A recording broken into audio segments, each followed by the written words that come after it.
Hearing loop is available in the council chamber. Staff members are able to assist you with this at any time during the meeting. Please be aware that please remain quiet in the gallery so that everyone can hear the meeting. Anyone disrupting the meeting may be asked to leave. I would also like to remind members of the public watching the live stream that a copy of the agenda and information explaining council meetings can be found on the council website. Tonight you will see that we have 19 reports in open council and 3 in closed council, a transparency rate of 86.4%. I will now move on to reading of the press. I would ask everyone please to stand and call upon Reverend Ian Savage of Holy Trinity Anglican Church, Hampton Park, to read the prayer.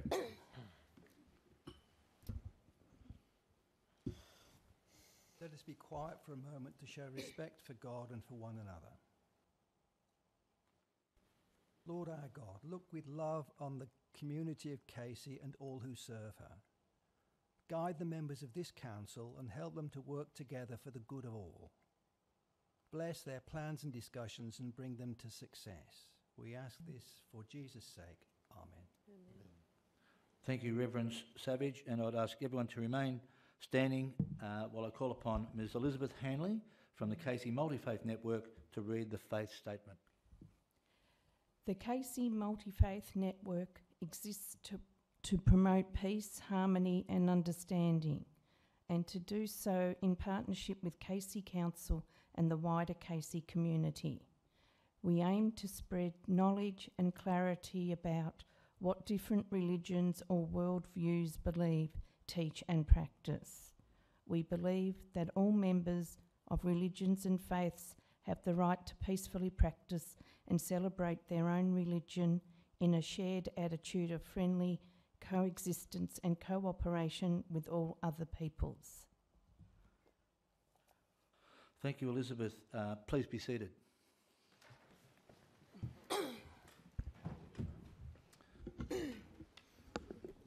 The City of Casey acknowledges that we are on the traditional land of the Bunurong and Wurundjeri people and pays respect to all elders past and present.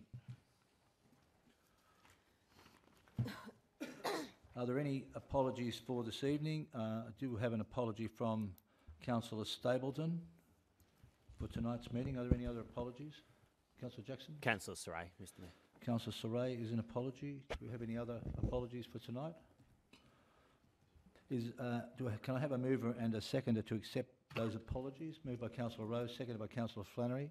Is there any dissent on the matter? That is carried. I move on to suspension of local law. I would like to move a suspension of local law. Can I have to talk about commit to Casey, seconded by Councillor Rowe. Is there any dissent on that? Then that is carried. I think we've got some footage, but before we have footage, I want to congratulate our communications department on our advocacy campaign, particularly in regard to transport. There's 6 major road projects and a duplicated train line from Dandenong to Clyde, including a new station at Cranbourne East and Clyde. The $1.2 billion for roads and $1.5 billion in rail from the next state government is gaining momentum. And I thank all the residents who have filled in the cards and registered with the City of Casey petition to really lobby all parties with the upcoming elections. That's both state and federal. Last night, Councillor Aziz was interviewed live into Channel 9's afternoon news, and tonight I featured in a story on our Ask in the 6 o'clock news.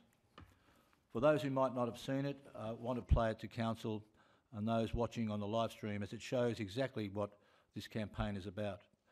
I urge all the community to get on board by sending in the postcards that I just spoke about inside the current edition of City News and requesting a yard sign for their front yard. So I'll now hand over to our communications department so we can have a look at the interviews that were done. Its population from Clyde North, of course, this is just one of the suburbs that makes up the city of Casey, which is one of Australia's fastest growing areas. Its population is tipped to grow beyond 500,000 people by 2041. That is the size of Tasmania today. The former mayor of Casey, now Councillor Sam Aziz, joins me. Sam, thanks so much for getting here. You're a little bit late. What happened? Pleasure. I got stuck in traffic. A common complaint for people out here? Absolutely. You know, when you've got the growth we've got with 8,000 people moving into the city of Casey every year, or 150 people every week, there is enormous pressure on the roads network. And Casey is a really attractive place to live in, so we've got huge demand for housing in this area, and that puts great pressure on both the roads network and the transport system. How challenging is it from a local council point of view to manage this unprecedented growth? Well, it's incredibly challenging because we have this aspiration of being Australia's most livable city, and to achieve that we need to ensure that people spend less time on the roads and more time with their families, you know, in the home environment. And when you've got a situation like Clyde Road, which is one of our major arterial roads where it might take people 45 minutes to do a 1 kilometre trip, that is completely unacceptable, and that's why we need both parties heading towards the state election to commit to Casey and to allocate the appropriate funding for us to improve our roads network. I mean, the state government makes so much money out of stamp duty through the property growth in this area, and it's only fair that they return some of that money as investment in both our roads infrastructure and our transport networks. It is such an attractive area. We know that from how many people are moving out here. Yes. What is it about Casey that you think draws people in? Well, council spends around 43 cents out of every dollar it gets in rates in public infrastructure. So we're currently building 2 kindergartens per year, and the community centre to go with that. We've just registered our 100,000th baby on our maternal network, so we've got a huge baby population as well. And we're investing a lot of money in creating infrastructure. Bonjel Place, which is a $125 million arts and entertainment precinct, is the largest ever project ever undertaken by local government in Australia, and it's provided residents with an opportunity to see international standard theatre performances right in their backyards. We've got Casey Fields around the corner from here, which is 180 acres of sport. We've also got the great aquatic centre across the road from that. So a lot of the infrastructure which makes this a really family-friendly environment.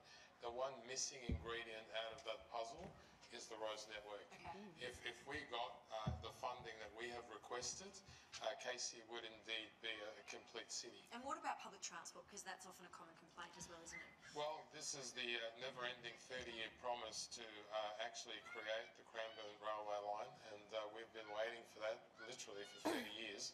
We're now going to both major parties asking for a $1.5 billion investment to actually complete the Cranbourne Railway line and to address the bus network as well in the city of Casey.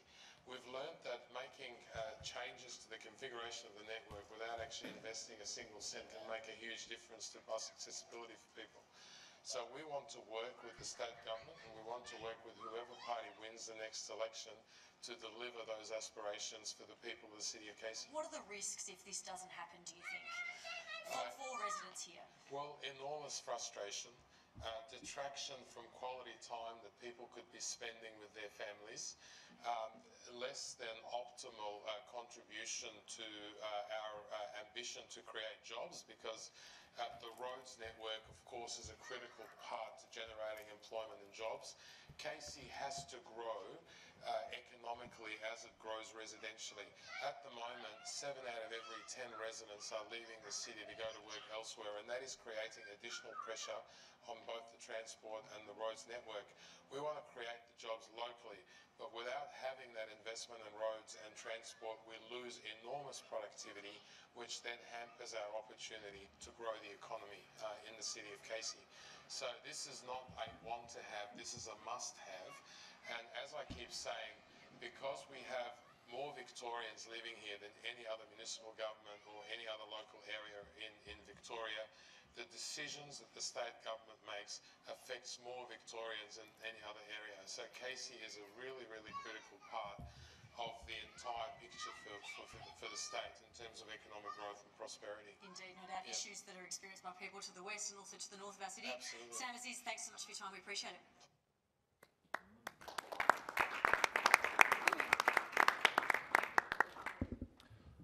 Well done, Councillor Aziz. I think you summed it up pretty well, and it will have a big impact. And so we all keep continually getting behind all those things you just said, and what this city of Casey's trying to do. You can see the big sign right in front of me here, and I've seen the big A-frame trailer around Cranbourne and all over Casey as well. So I urge everyone to get on the website and join our petition and really advocate for all the things that we all need.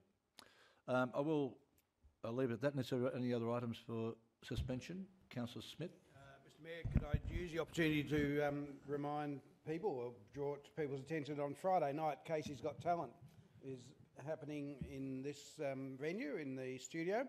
It's your mayoral charity concert, so it's an important occasion, not just for giving young people and old people. We've got people of all ages competing in the grand final, but it's also an opportunity to raise money for local charity and a charity of your choice, Mr Mayor. So I encourage people to purchase tickets. I have a feeling it's very close to sold out, and I might have even jumped ahead and it might even be sold out by now, but it was certainly very close. It's Friday night, 7 o'clock in the studio, and a great opportunity to support Casey talent. Thank you, Councillor Smith, and I think everyone's aware that you've spent many, many years promoting great young talent and older talent in the city, so keep up the great work. Thank you, Councillor Smith. I will now determine, unless there's anyone else, I'll now determine local law reapplied. Confirmation of minutes. Is there a mover and seconder to confirm the minutes of the council meeting held on Tuesday the 3rd of April 2018?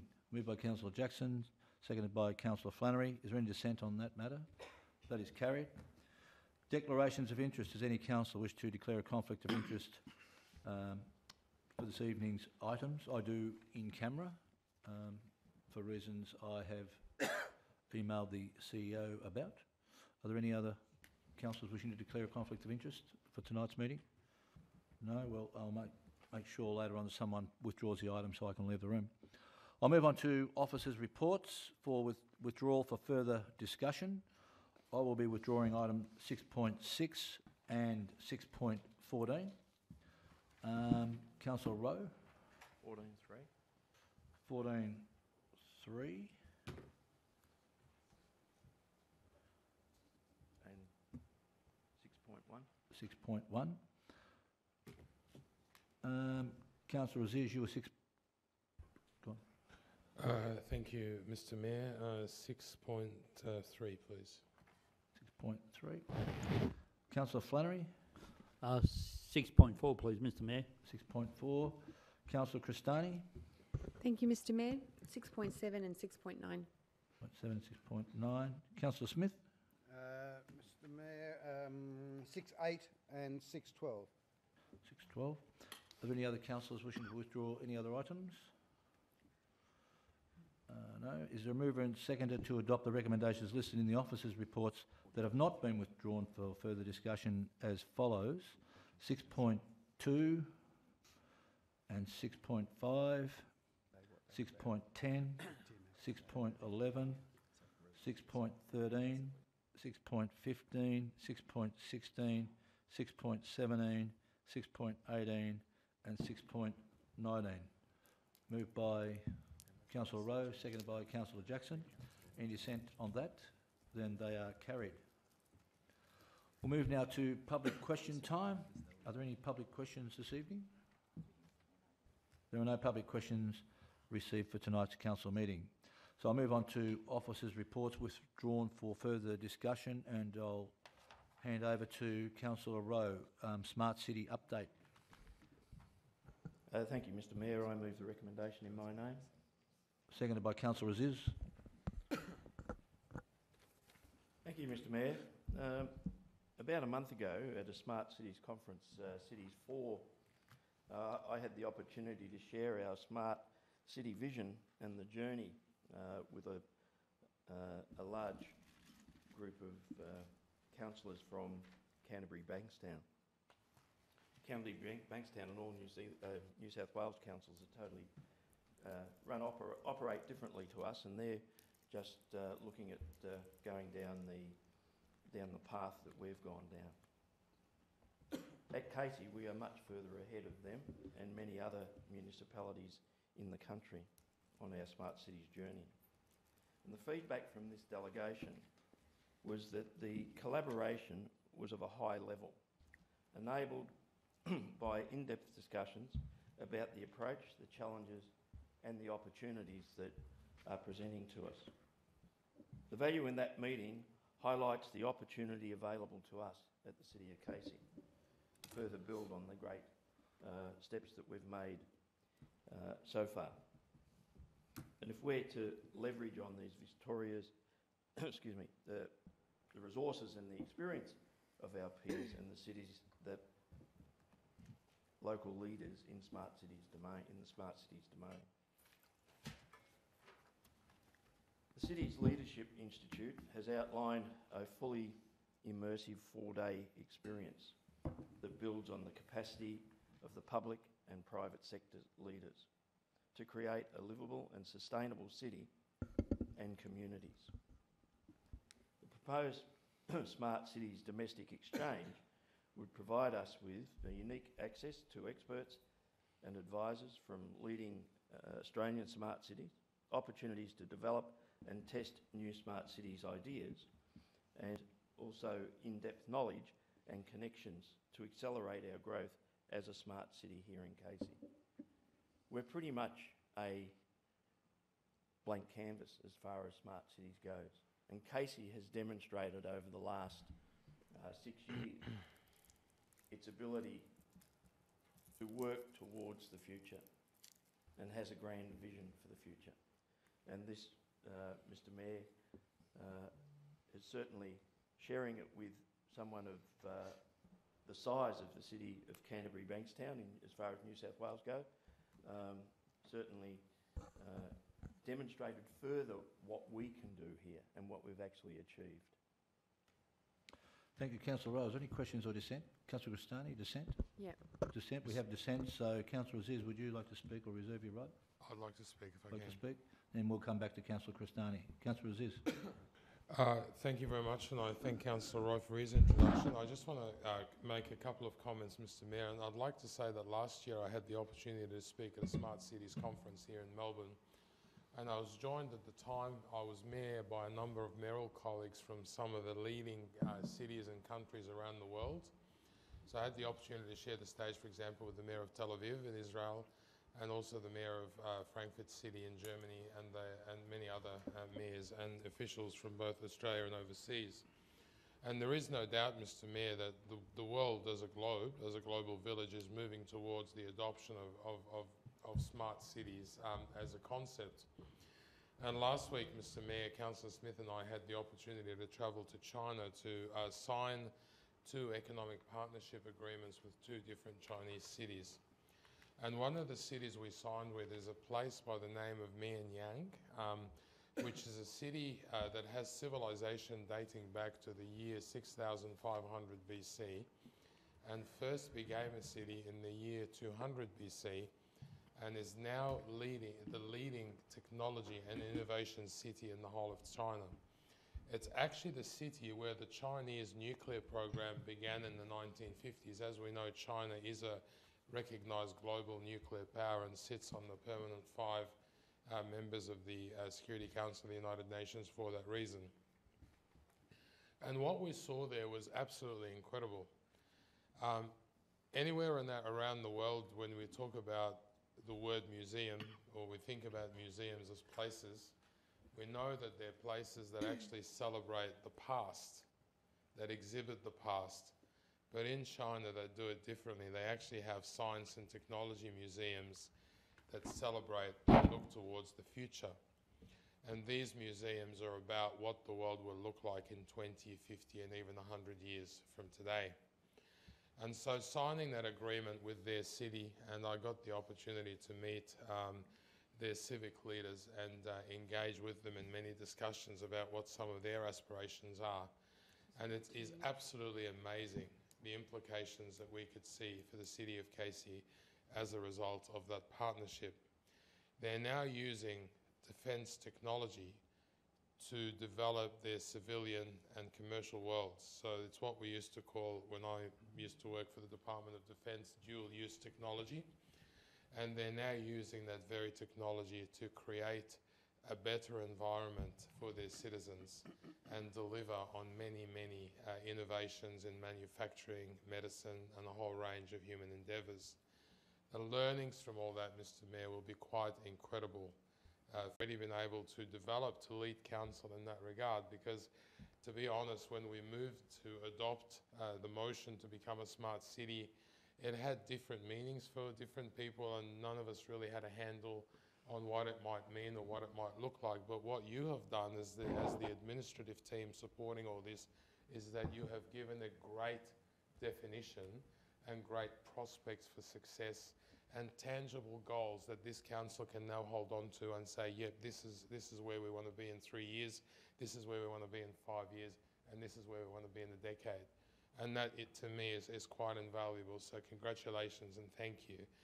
And so there is opportunities for further learning beyond China, and I think this council has to grab them with both hands, because without that global interaction, we will remain tunnel visioned and we won't make full advantage of every opportunity that exists out there to truly transform this city for the benefit of all our residents. And so I highly commend the motion, and I look forward to working with you, Mr. Mayor, and all our colleagues, and indeed our marvellous administration, to take this further and further and further. Thank you.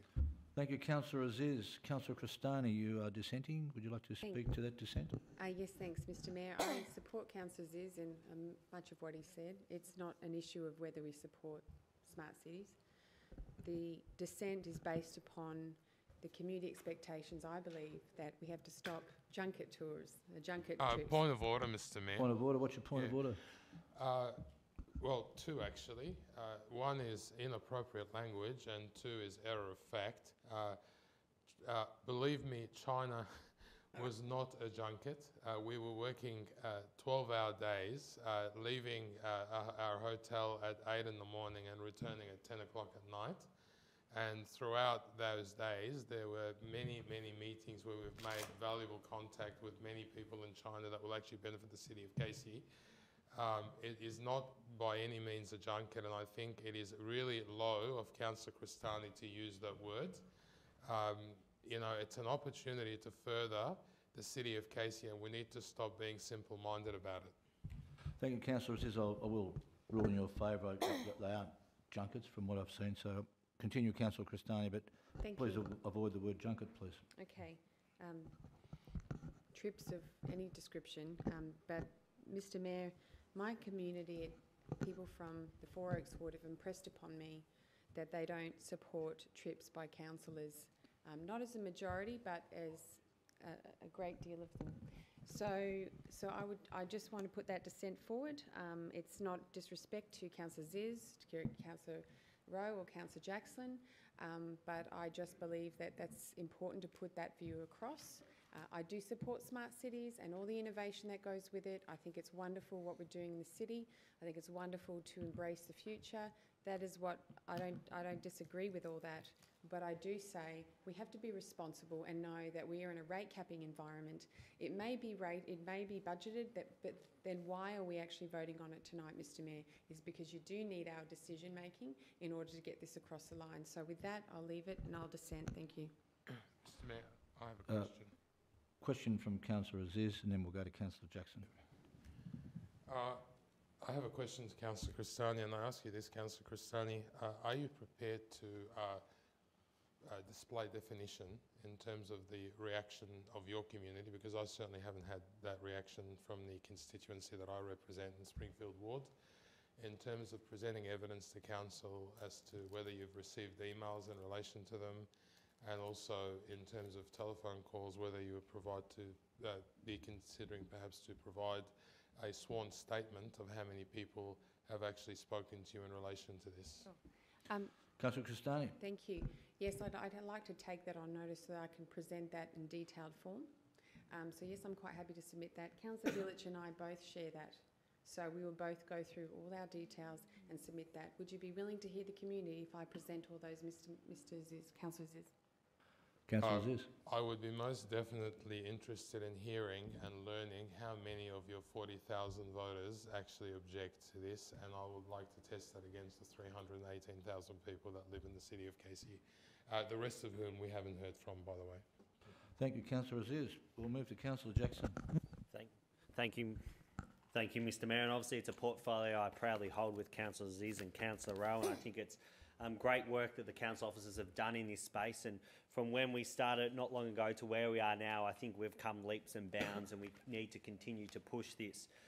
You know, our officers have explored a range of programs, and Mr Mayor, they've sought feedback from other councils and other smart city providers as well. They haven't just made this decision by themselves in the back office. They've also spoken to the Smart Cities Council and the Australia Smart Cities Community Association as well, Mr Mayor. So whilst it is a decision by council, it is also a decision by council informed by some of the peak bodies in Australia in relation to this, and some of the councils within Australia that are leaps and bounds ahead of Casey at the moment in terms of smart cities, Mr Mayor. Mr Mayor, the Smart Cities Domestic Exchange takes a focused approach. It enables us to take advantage of the experience from other Australian cities that are more advanced than us. They might include Newcastle, Sunshine Coast, Ipswich or Adelaide. Mr Mayor, smart cities isn't about reinventing the wheel. And we do not want to put lots of resources or add another staff member to try and reinvent the wheel here in Casey when a simple domestic exchange could bring a wealth of knowledge to us and a partnership between us and other councils, Mr Mayor. And I wouldn't want us to be wasting money just on officer resources rather than going out and actually want us to learn. The experience of these cities is far more relevant than any international smart city because they have a similar baseline to what we are, and that's why we're suggesting a domestic exchange, Mr Mayor, not an international exchange. Our smart city partners recommended that there's a greater benefit in learning outcomes from such a tour, and also involving strategic stakeholders and elected representatives. Mr Mayor, I'll make some other points as well. Also, I note it's within budget. In fact, Mr Mayor, we're doing this because we haven't spent the entire budget. I'll move a 2-minute extension. Seconded by Councillor Cristani. Any dissent? Continue on. Thank you, Mr Mayor. Mr Mayor, we are actually doing this because we have unspent funds in the budget. So this has been budgeted for, and so it's not any additional costs to the ratepayers or anything like that, Mr Mayor, and we all voted on this last time, so it's within the budget that we've already determined for this program. Mr Mayor, what a great opportunity if we could also offer a scholarship to a local student here within Casey. The exchange could become a springboard for one of our future bright leaders that could end up working for Casey and leading the way for our community. And it says here they're self-funded, yep. Pardon? It says here they're self-funded, the students. Yep. Yep. Mr Mayor, and I take Councillor Cristani's point and I take her support for the majority of the Smart City strategy as well, but for the exchange. And she's spoken about what her ward has said to her, Mr Mayor, but as we know, us as councillors, there's 11 of us, we govern for the entire Casey. And when we take that in perspective, I think the entire Casey would agree we need to get ahead of smart cities and we need to be a leader as we are already, Mr Mayor. Thank you, Councillor Jackson. Councillor Rosario, you have a dissent or are you speaking for them? I'm speaking in support of. Okay. Thank you, Mr Mayor. I'll just say a quick few words because Councillor Jackson actually said a lot of what I was going to say, which is I'm supporting this because the arguments that have been made in the debate is it's very clear that we have a lot of benefit that we can get out of this. And as Councillor Jackson said, we're not here to reinvent the wheel. Now, we could work in isolation and that would take a lot of time and effort and money to do that. Or we can learn from the people who do it well. And this network, getting out there and hearing how they do things out there in other cities and bringing those lessons back and making sure that we practice what is industry best practice out there or what could be best practice for us. I think that's a great benefit. And to hear as well that we have that in our budget, that's amazing. And I would call that an opportunity to learn, and rather than having unspent funds, a few $1,000s that we'd put back, we could use that to really gain far more benefit than that few $1,000s would give us if we just tuck that away into the budget. So with that, I fully support this, and I congratulate my colleagues on wanting to go out there and learn and to bring those lessons back. That's very important. Thank you. Thank you, Councillor Rosario. Councillor Flannery, you have dissent or were you speaking question? Speaking for Mr Mayor.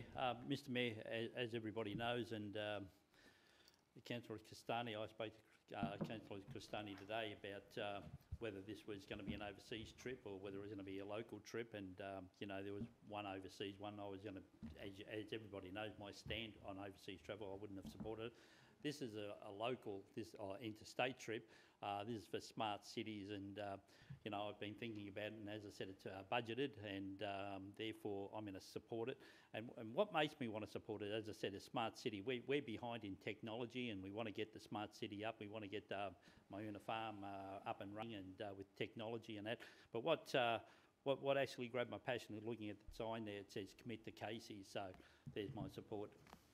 Thank you, Councillor Flannery, and I'd just like to say too that I supported China, and I'm supporting this with conditions that this year at our business dinner coming up, Councillor Aziz is going to be talking about the progress that has been made in China, and I think we all want to see that. If we go on for another couple of years and obviously we're not getting the results, I, like everyone else, would think differently, but already with smart cities, the briefings that we've had and what's going on in other places is quite exciting.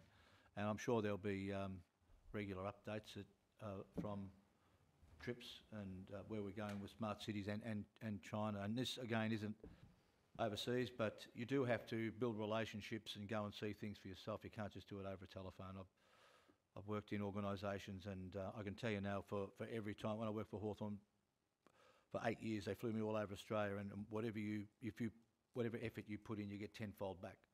And so our membership went from 15,000 to 50,000 within a few years because of regular contact and building relationships. So I'm prepared, like the majority, I think, to see this through and get the feedback and weigh it all up. But right at the moment, it's sounding healthy, and therefore I'm supporting it.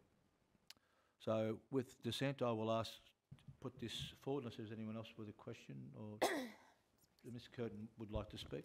Through you, Mr. Mayor, just to clarify, there was a question earlier or a comment earlier about the student. So what's proposed here before you, maybe if we could put that up, is that, that council officers investigate the feasibility of including a scholarship participant. So that would be at council's cost.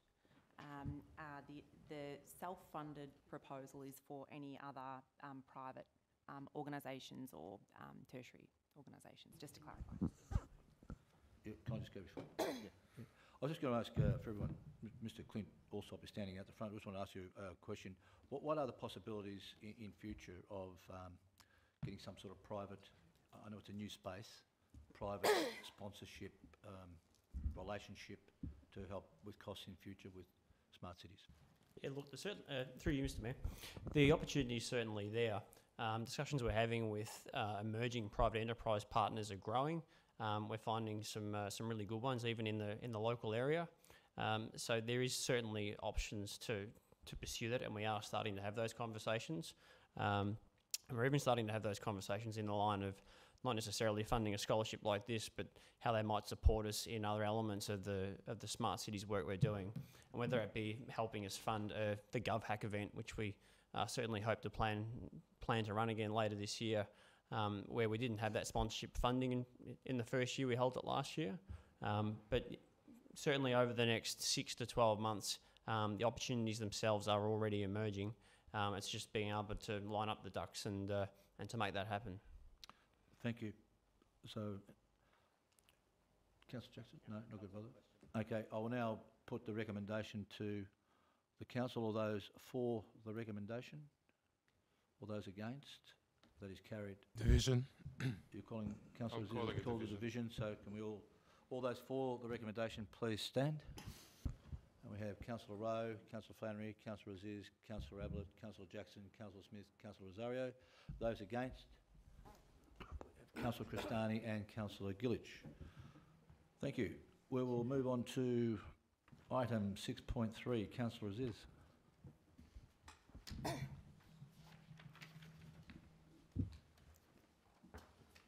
Thank you very much, Mr. Mayor. I'm delighted to move this recommendation in my name. Seconded by Councillor Flannery. Thank you very much for that, Councillor. This is a really exciting milestone for the City of Casey, Mr. Mayor, because if you recall, there was a motion moved only a very short time ago for Casey to embark in partnership with Federation University on creating the Casey School of Business. And as usual, as with everything that we do here in the city of Casey, we wanted this school to be prominent throughout our nation and to take on the same reputation and the same magnificence as many of the business schools around the world that are really prominent, such as the London School of Economics and the Harvard Business School and so on. And so we've had discussions with Federation University, and we've found that they are truly hungry for this school to take place. And the idea of that school is to bridge the significant gap that currently exists between people who leave secondary education and go and start a small business, and those who end up attaining commerce and business degrees and working for large organisations and corporations. And it's usually those people in the middle, Mr. Mayor, who unfortunately fail in small business within the first 12 months, and that's why we are seeing the failure rate of small business to be so high in the national economy, in the figures that get published in the national accounts every month. And we want to change this here in the city of Casey, obviously because we want small business to be strong and to create jobs, but also because we feel that there's a real opportunity there to actually set up a model that could be used around the rest of our nation. And when we had the initial discussion with Federation University, I said to them that the next time that the Australian Bureau of Statistics conducts a survey on small business in the city of Casey, we want our results to be better than the rest of the country. We want our failure rate for small business to be much lower than the rest of our country. And we want people, when they ask the question why, to be told that because we have a very effective Casey School of Business that actually teaches our people how to run a small business and how to run an enterprise properly and to be profitable. Since then, Mr. Mayor, Federation University has actually developed the concept significantly further, and we are about to sign an MOU through you, Mr. Mayor, with them that basically codifies how the school will operate, but that the school will not just have a one-dimensional program, but will also offer a Master of Business Administration program. And I joked that I would like to be the inaugural student for that program, given my belief in the school and what it's going to deliver. The council will also work with our city economy department to deliver a training program. There will be an entrepreneurs club as well as a bespoke business education program run by a third party. And all of this will form the structure of this school. It is going to be absolutely amazing, and I'm confident that the take-up for it will be significant, particularly as the state government provides subsidies at the present point in time that enables business owners to participate in such education. I'll just give you an insight quickly, Mr. Mayor, into a model that has been discussed, which is I guess the classic story for any small business. Theoretically, people believe that a business is made up of invariably 4 parts, and if you can think of those parts as being 4 separate milestones on a clock. Do I need another 2 minutes? No, not yet. Okay. And so at 12 o'clock you have the owner, at 3 o'clock you have the team, at 6 o'clock you have the customer, and at 9 o'clock you have the business. And what ends up happening, Mr. Mayor, is that the owner tends to work anti-clockwise and focuses on the business and basically becomes a jack of all trades, master of none. And the reason that happens is because the owner hasn't done or had enough planning to actually think about how their business might operate. What the model then teaches is that if owners actually work in a clockwise fashion, that they will create prosperity and growth in their business and will truly graduate themselves from business owners to entrepreneur.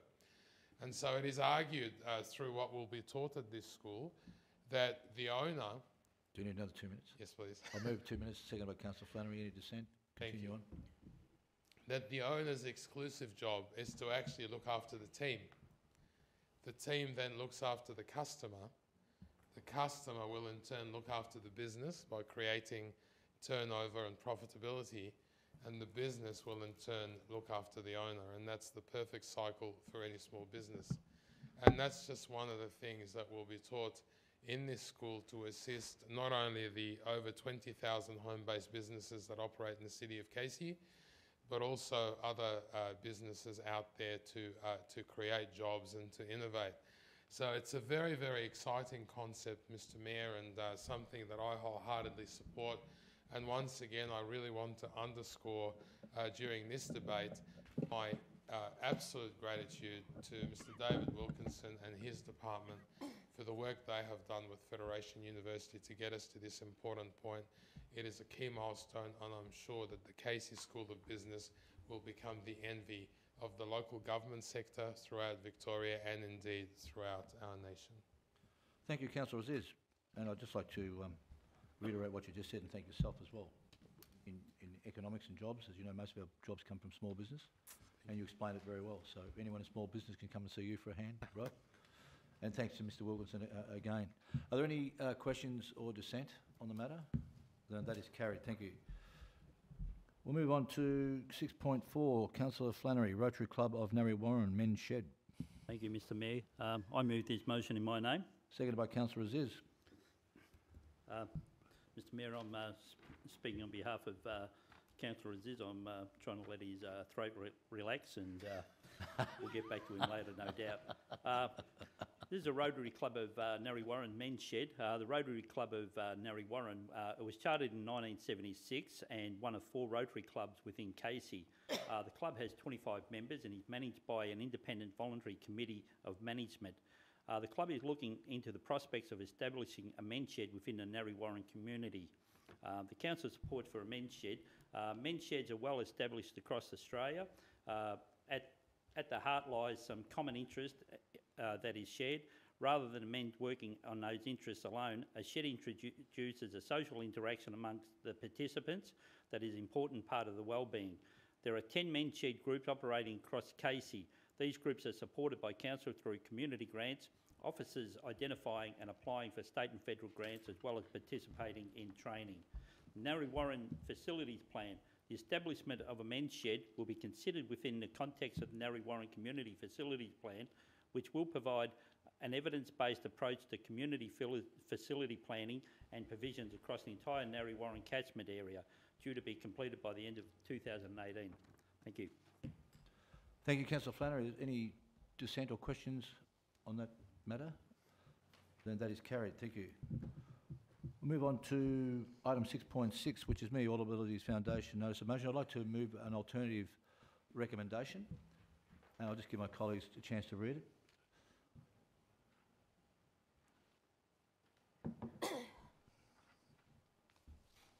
The reason I put up an alternative recommendation to the recommendation which said that the All Abilities for Casey, particularly in the Cranbourne area where most of them come to play football and cricket, and over the last 12 months human-powered vehicles have really taken off.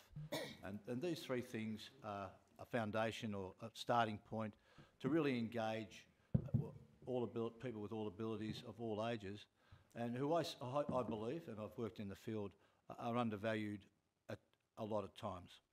And the local sentiment, I have spoken, I know what the report says, but I've spoken regularly with Mr Sutcliffe, Mr Kelly and Mr Marinelli, who set up the association rules for several foundations, that what we want to do in talking with the Bendigo Community Bank at Pearsdale is build a relationship with the Australia-wide All Abilities Foundation that they have, and also have our own, so the 2 would be working together. And Mr Sutcliffe is actually on that committee, the All Australian Bendigo Bank All Abilities Committee. And being a local, he's very passionate about making sure that that foundation can actually feed into the local foundation. And what I've found in talking to the gentleman mentioned there, and also other people involved in the All Abilities, is that they like their own, so they can involve local businesses, local people who are very passionate about it.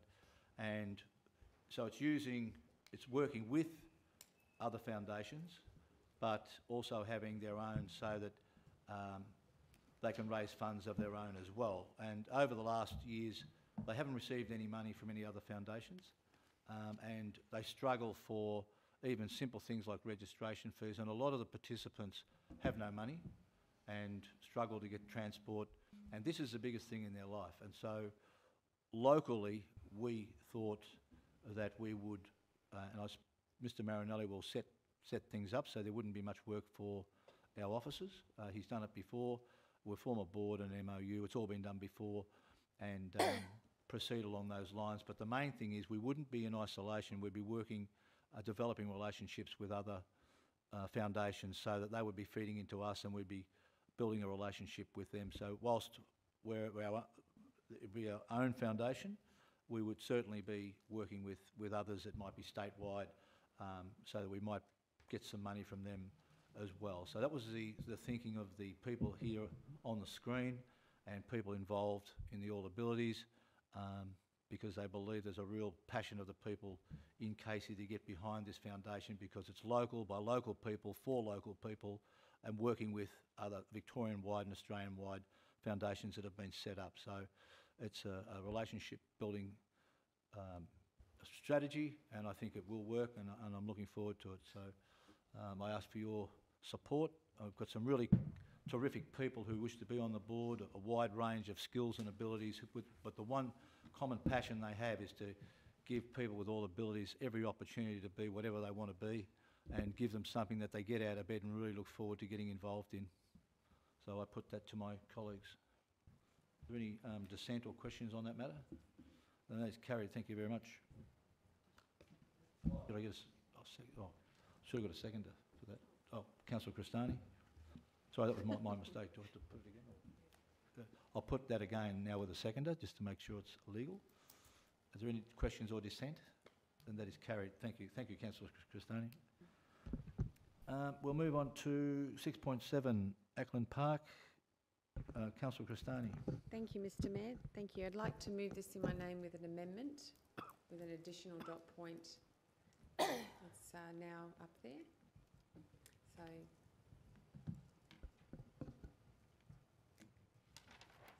Councillor Gillich, sorry, I was reading the thing. That's okay, great. Yeah. So everyone's got Just a wait till chance Councillor Gillich gets her name on the board. Sure. Right, yep. Thank you, Mr Mayor. I've put this to my colleagues to consider a second dot point. This location is in Narre North. It's slightly underdeveloped.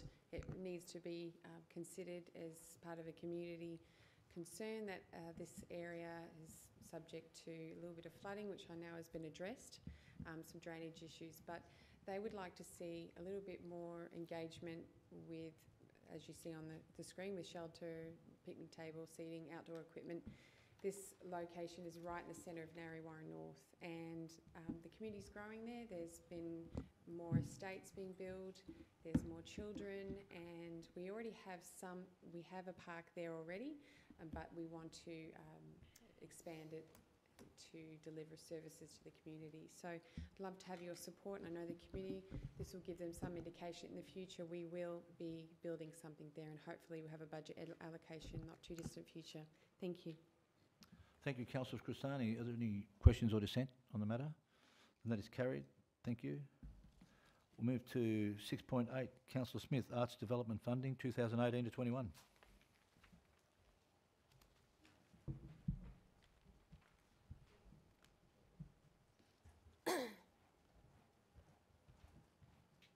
Councillor Smith. Sorry, we were talking about something else. My apologies. Mr Mayor, we move the recommendation on page 30. Thank you. Seconded by Councillor Rosario. Councillors, I commend this report to you, and I thank the officers for their work on this, and to Mr Rouse and his department, and for the heads up that I got that this was coming, and it's a fantastic news. Our arts community is enjoying a hiatus, I suppose, in terms of not just Bunjil Place coming on board and proving to be so successful in terms of visitation and just the type of the quality and the amount of the type of entertainment coming through.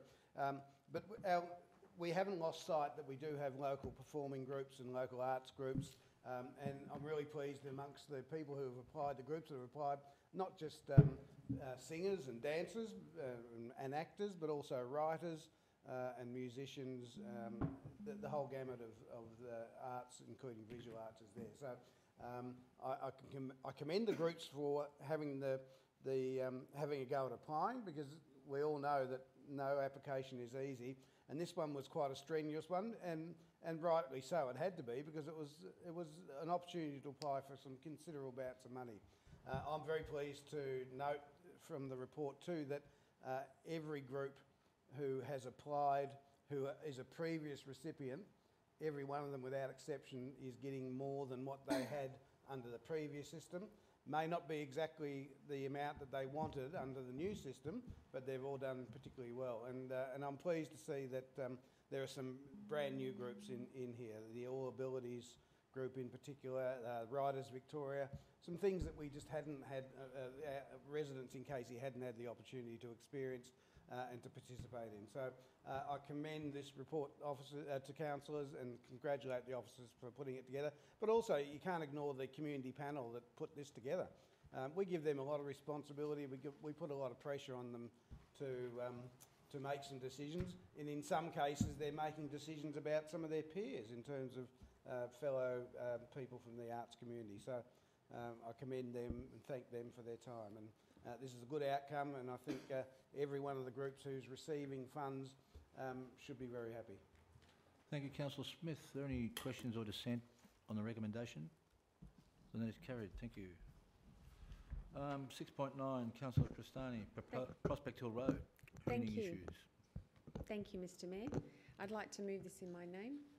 Seconded by Councillor Gillich. Thank you.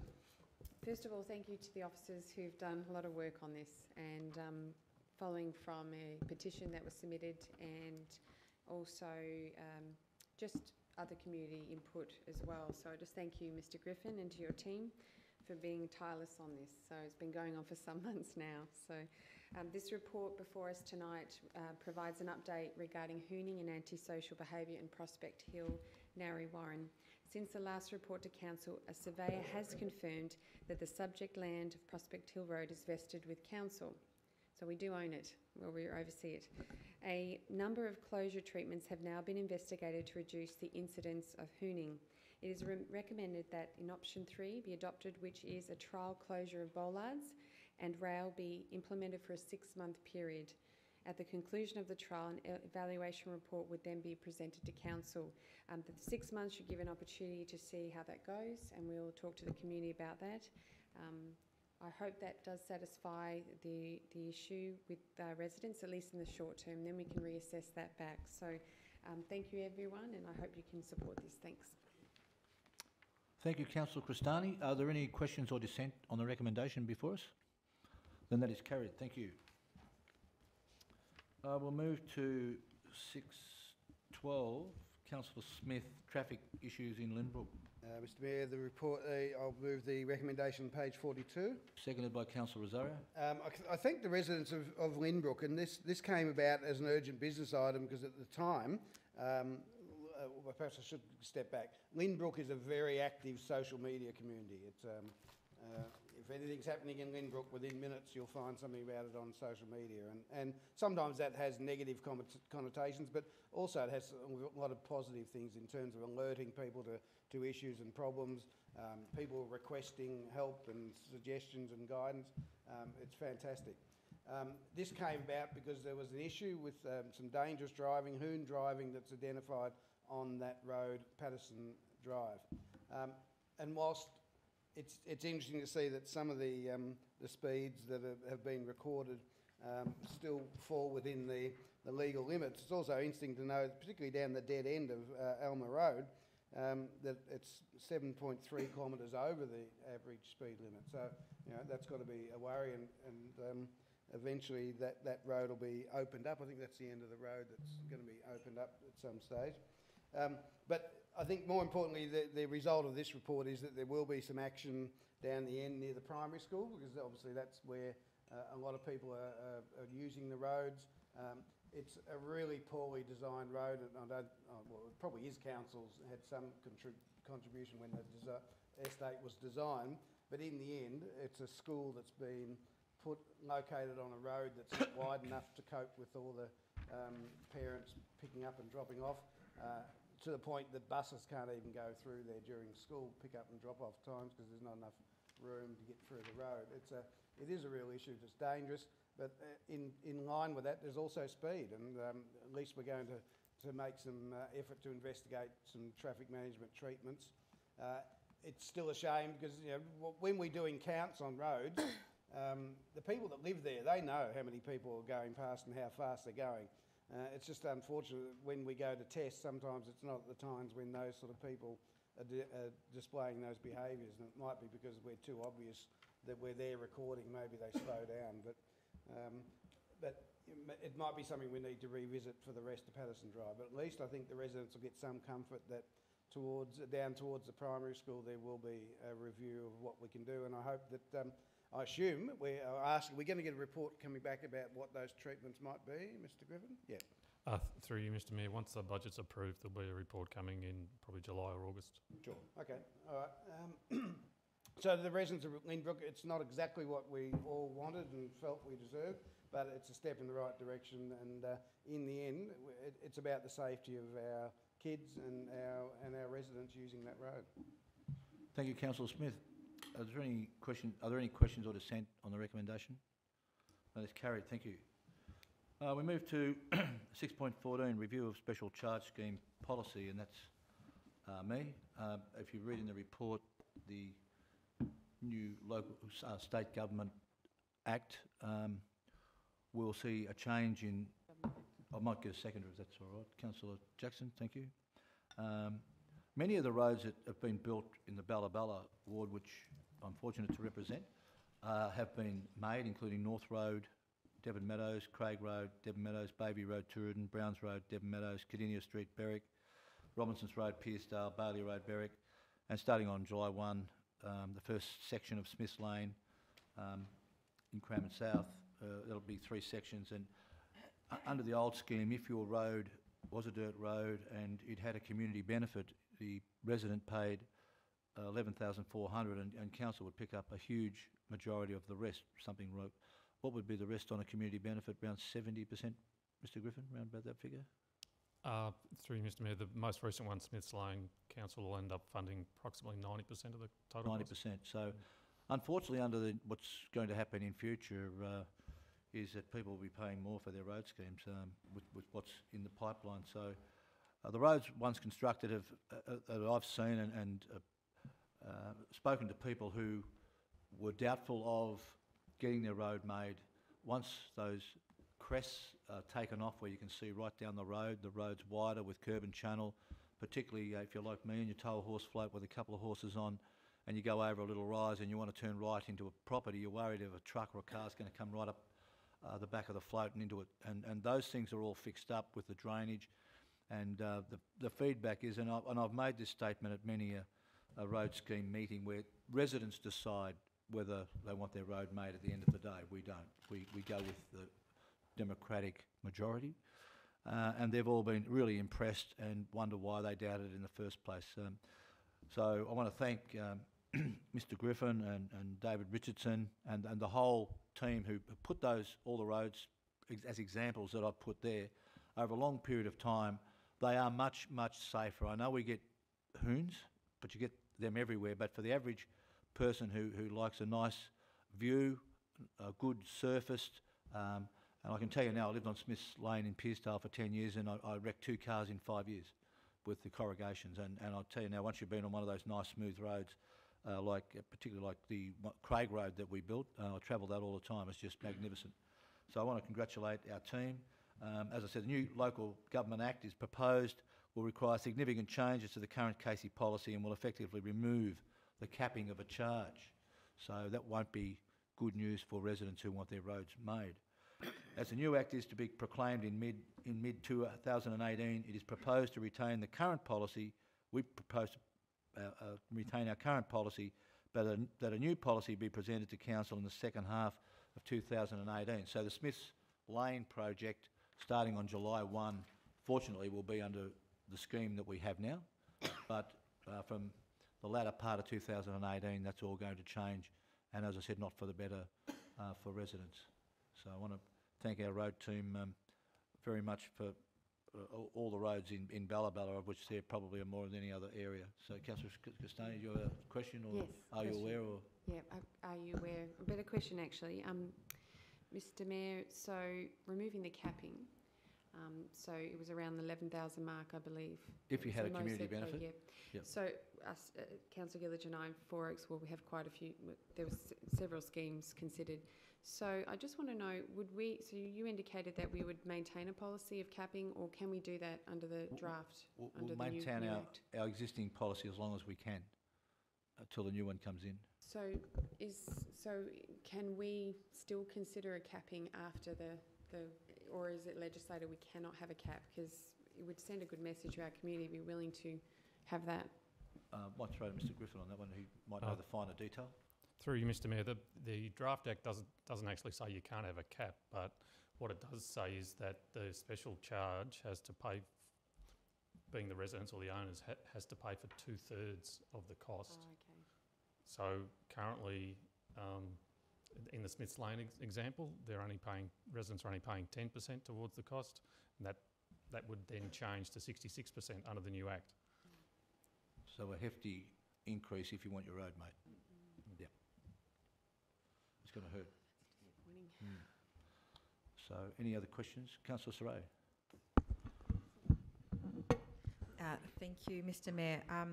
We've had plenty of special charge schemes in Berwick, and this would be, sorry, this isn't Are You Aware, this would be the difference between a resident contributing $11,000 roughly, yep. Compared to, in maybe that example, 60, 70, maybe even $80,000, and that is something and it could even be more depending on how many houses are on a particular road. This is I don't think I'm not sure how many roads will actually get done now because of that. So, thank you. Thank you, Councillor Saray. Very good point, because I agree with you. If you were talking to a group of residents, the first thing which we all would ask is, how much are we up for? And when it is capped, when it has been capped with a community benefit around about the $11,400 mark, eventually when people do the math on that, they think it's great value. It puts the value on my property, etc., etc. But if you're sitting there and someone says, well, all of a sudden you're up for $60,000, that's the difference between saying yes and no, because it's a lot of money. So, not good news. So thank you, Mr Griffin. And we'll have a chat about that, see what that's up to. So is there any questions, are there any further questions or any dissent on the matter? Then that is carried. Thank you. And that concludes our officers' reports. We'll move along to other reports of, let's make sure I've got the right page. Consideration of reports. Is there a mover and seconder to receive and note the record of Assembly of Councillors as listed in the agenda? Moved by Councillor Aziz, seconded by Councillor Cristani. Any dissent? That is carried. Is there a mover and seconder to confirm the minutes of the General Purposes meeting held on Tuesday the 10th of April 2018? Moved by Councillor Flannery, seconded by Councillor Rowe. Is there any dissent? That is carried. Is there a mover and seconder to confirm the minutes of the Planning Committee meeting held on Tuesday the 10th of April 2018? Moved by Councillor Jackson, seconded by Councillor Aziz. Is there any dissent on that matter? That is carried. Thank you. Are there any petitions that councillors wish to present this evening? None? Notices of motion. We'll start with Councillor Aziz, 3221. Bits up. Thank you, Mr Mayor. I'd like to move the motion in my name. Seconded by Councillor Flannery. Mr Mayor, I got approached by a local Indian businessman who is working with a group of people who have been doing work around the world to promote tourism through Bollywood, which we know is a high colour, high energy production usually. And they're very interested in the city of Casey because this particular gentleman is a Casey resident, and he wants to bring the group down to Casey to promote our wares when it comes to tourism, and also talk about some of the great facilities we have, and also promote some of our sporting venues. And so I'm right into this stuff in terms of getting Casey international exposure. And so I just thought it would be a great idea if we could invite him to come and present at our General Purposes Committee to see what he can do. Perform? So Are they performing? Perform? Are they performing? There'll be a special performance in the Mayor's office, and I'll talk to you about that. No. So it is an exciting prospect, and as we know, Mr. Mayor, we have a very large Indian community in the city of Casey and a prospering community at that, so I'm sure they'll be right engaged with it. The other exciting aspect of this is that this same group had the opportunity to have a chat to the Sikh community in terms of the Sikh Games that will be hosted in Casey in 2019. And Councillor Smith and I again, when we travelled to Sydney to receive the flag for the Games, which were held there for this year, had an opportunity to have a chat with the organisers, who are indeed very excited about what this all means. So there's plenty of prospects here, and the aim, of course, is to promote Casey and to increase the tourism dollar that is invested in our city, but also engage the local community in some really fun stuff to do. And that's exactly what this group does. So I'm looking forward to the presentation. I'll now commend the motion to the Chamber. Thank you. Any questions? Councillor Flannery, you have a question or dissent? Just an awareness. Are you aware? Mr. Mayor. When Councillor Aziz brought up fitness, he said that he was all into it, and I could see by his physique that he is. I'd also just like to say that when I was over in I'm trying to work out what it is with the fitness side of thing and tourism. When I was in New Delhi many years ago, the Indians do it very, very good on a Sunday. They get the whole community out, and they have a huge tents of companies displaying footwear and shoes and everything, and they had all different age groups doing different events. So depending on your age, they would have fast workouts and everything. They'd have different stages, open ground areas, and so and that would be absolutely fantastic. And I'm hoping that it's on the line of that, because I actually was there for quite a few hours watching what they did, and I hope that's on the same footnote that you're presenting tonight. Thank you. Is that an invitation for Councillor Aziz to lead the performance? Through you, Mr. Mayor, I could see Councillor Aziz doing push-ups and that on stage, and getting 100,000 people behind him doing the same thing. And I'll be there for that one. Mr. Mayor, I just want to assure Councillor Flannery that it will be exciting, but I want to also ensure that everyone understands that at the moment I actually need a stuntman to do my walking, so I won't be doing any push-ups. Thank you. So the answer is no, Councillor Flannery. So the recommendation before us, are there any questions or dissent on the matter? That is carried. Thank you, Councillor Aziz. This one's mine, 3222 Oakwood Riding School, and I'll just put up an alternative recommendation there that should have gone through.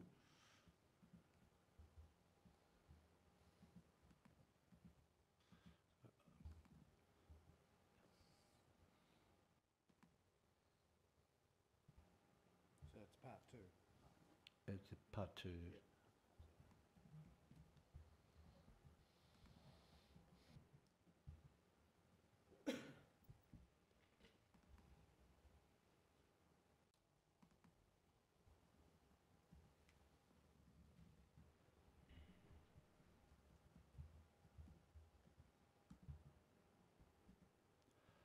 I'll move that in my name, seconded by Councillor Aziz. Do you want to? Second, yep. Seconded? Seconded. Thanks, Councillor Aziz. Yeah, the reason I put this forward was Councillor Flannery and I went out to relaunch the Oakwood Riding School, and I was trying to get Councillor Flannery to put his picture up in first time he was on a horse in 61 years, and he looked very happy, but underneath he was very worried. And all the little kids on their horses going around, and the facilities out there are unbelievable, and pretty soon there'll be lots of houses around, and as Councillor Aziz said on his interview, the number of babies we have in Casey, 0 to 4, we're number 1 in Australia, and it's a great thing to be able to keep the biggest, best riding school in Casey open. They were rated out of Narre Warren many years ago when they were put in the urban growth zone, and their rates went through the roof and they could no longer afford to pay the rates. They're a not-for-profit organisation, so they're not a private person making money. Whatever they make goes back into the facilities. And as Mr Wilkinson pointed out, thanks to council and our officers assisting them, and particularly Mr Gilliron, I'm not sure if he's in the room, but I want to thank Peter very much. They get 60% off their rates, so I think their rates are sitting around about the $8,000 mark at the moment.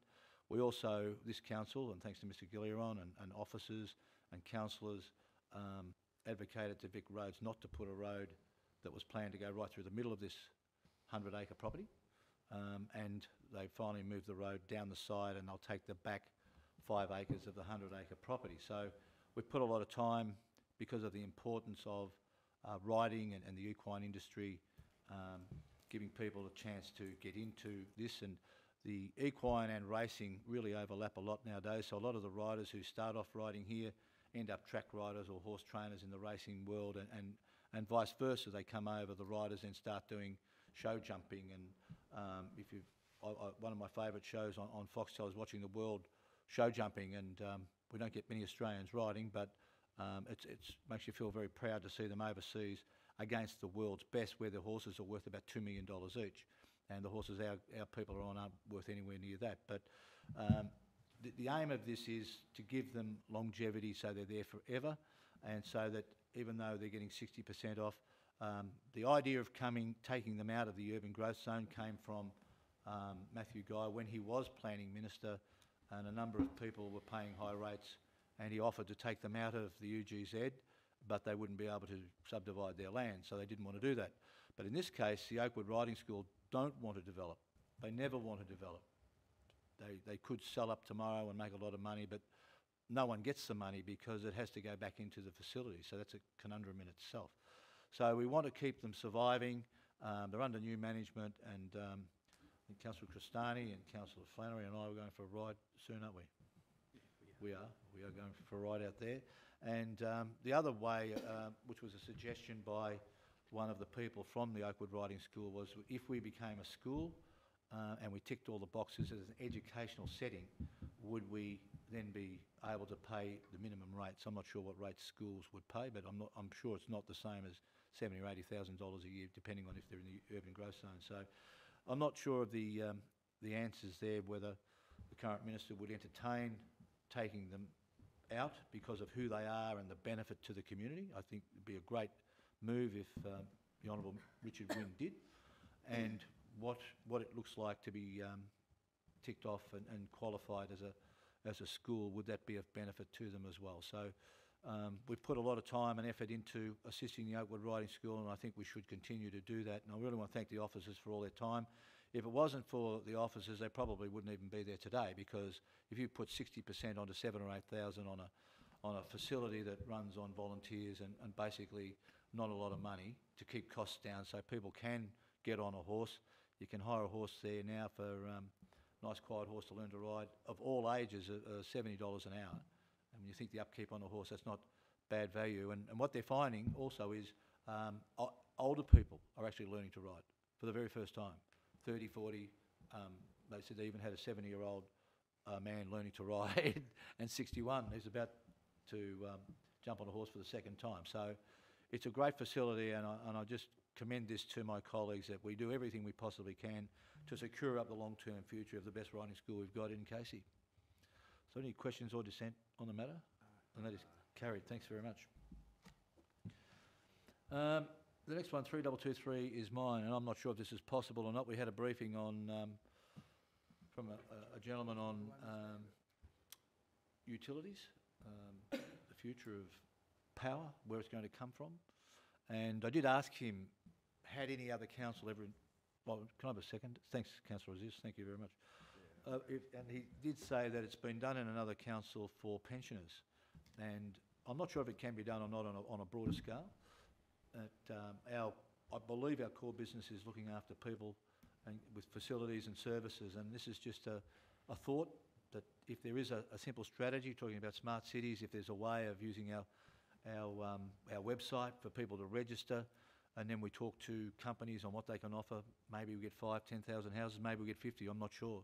But if you get lots and lots of houses and a company might say, well, we're going to support 20 or 30,000 houses in Casey, yeah, we can drop that bill by 25 or 30%, which would be something that's really the difference between treading water and drowning for a lot of households at the moment. So it's all about cost of living, which is through the roof, as we all know. So it's our attempt to see what we can do, what's possible with a strategy to help people with costs as a catalyst to trying to get them reduce costs.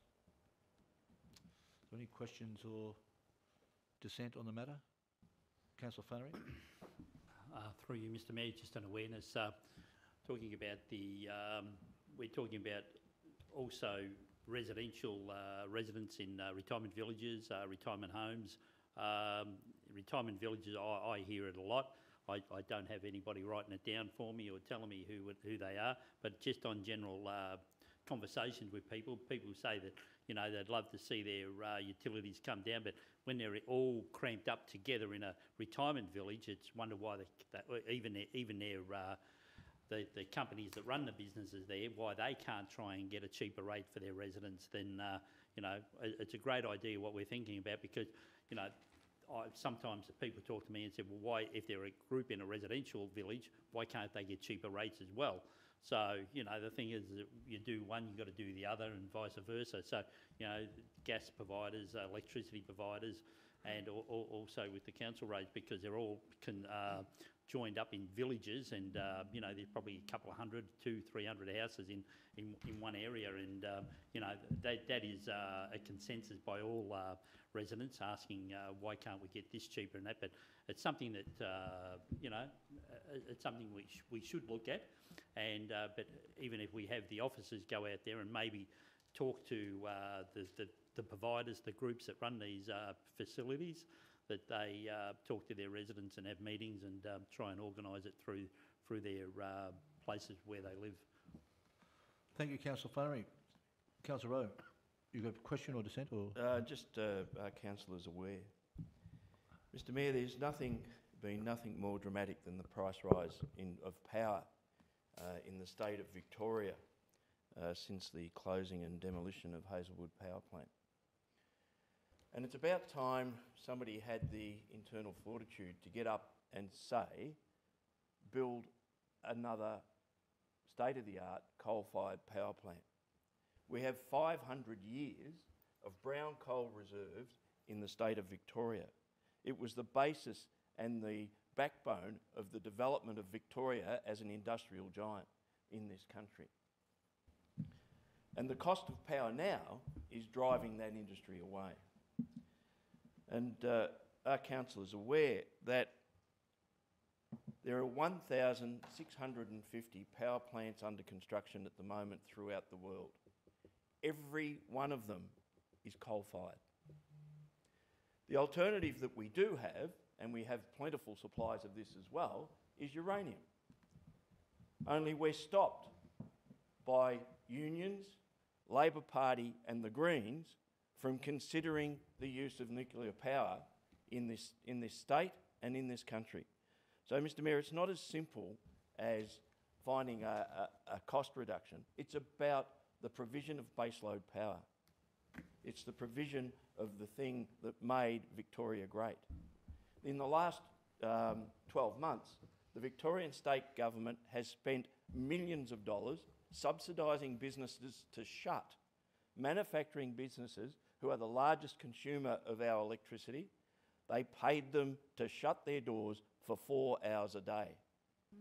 That money could have gone into schools, hospitals, road crossings, the extension of the Cranbourne rail line, our roads, but no, they spent it subsidising people to shut their businesses.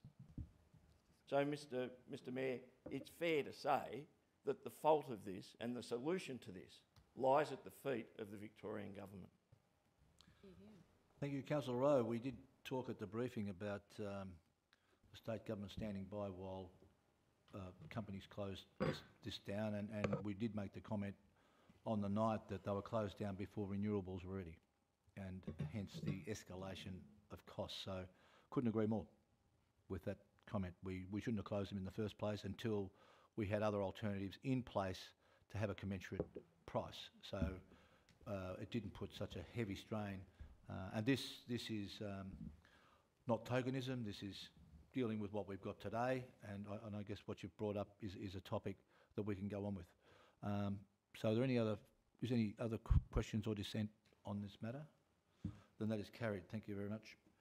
We'll move on. I will pull out 3224 with an alternative recommendation that notice of motion 3224 be adjourned until the next council meeting. Mr Mayor, does it need to be adjourned? I would have thought we could... No, Councillor Stapleton has certain things she wants to talk about, and she asked me specifically to adjourn it. It's her nom, so I think we need to show that respect. Can I have a seconder for that? Councillor Rowe. Any dissent on that adjournment? Then that is carried. Thank you. We'll move on to urgent business. Do any councillors have any items of urgent business tonight? Councillor Rowe? And explain why it's urgent, please. Mr Mayor, I have a matter of urgency in relation to public safety and crossing of roads. Moved by Councillor Rowe, seconded by Councillor Jackson. Any dissent on admitting it into urgent business? That is carried. Thank you, Mr Mayor. This morning I was driving to work down Thompson's Road to Marriott Waters, and it's a route that I follow every day, and I've often noticed parents struggling. Councillor Rowe, would you like to put up a recommendation so we get a seconder for you? Mr Mayor, That's right. Was launching into it. No, that's right. I've done the same thing myself. That council again writes to Vic Roads requesting urgent consideration of the installation of a pedestrian crossing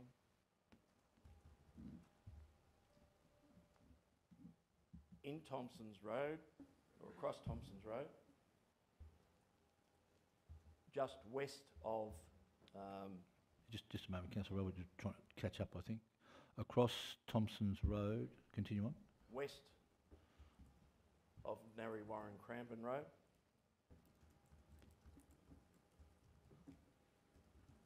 Full stop. Mr Mayor, as I was saying before, I was driving to work today, as I do every day, and I've noticed on many occasions, and also coming home. Might grab a second by Councillor Flannery.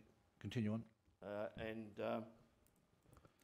This morning, I came round the roundabout, heading west, and there was a mother and 4 children stuck on the pedestrian, on the centre median strip.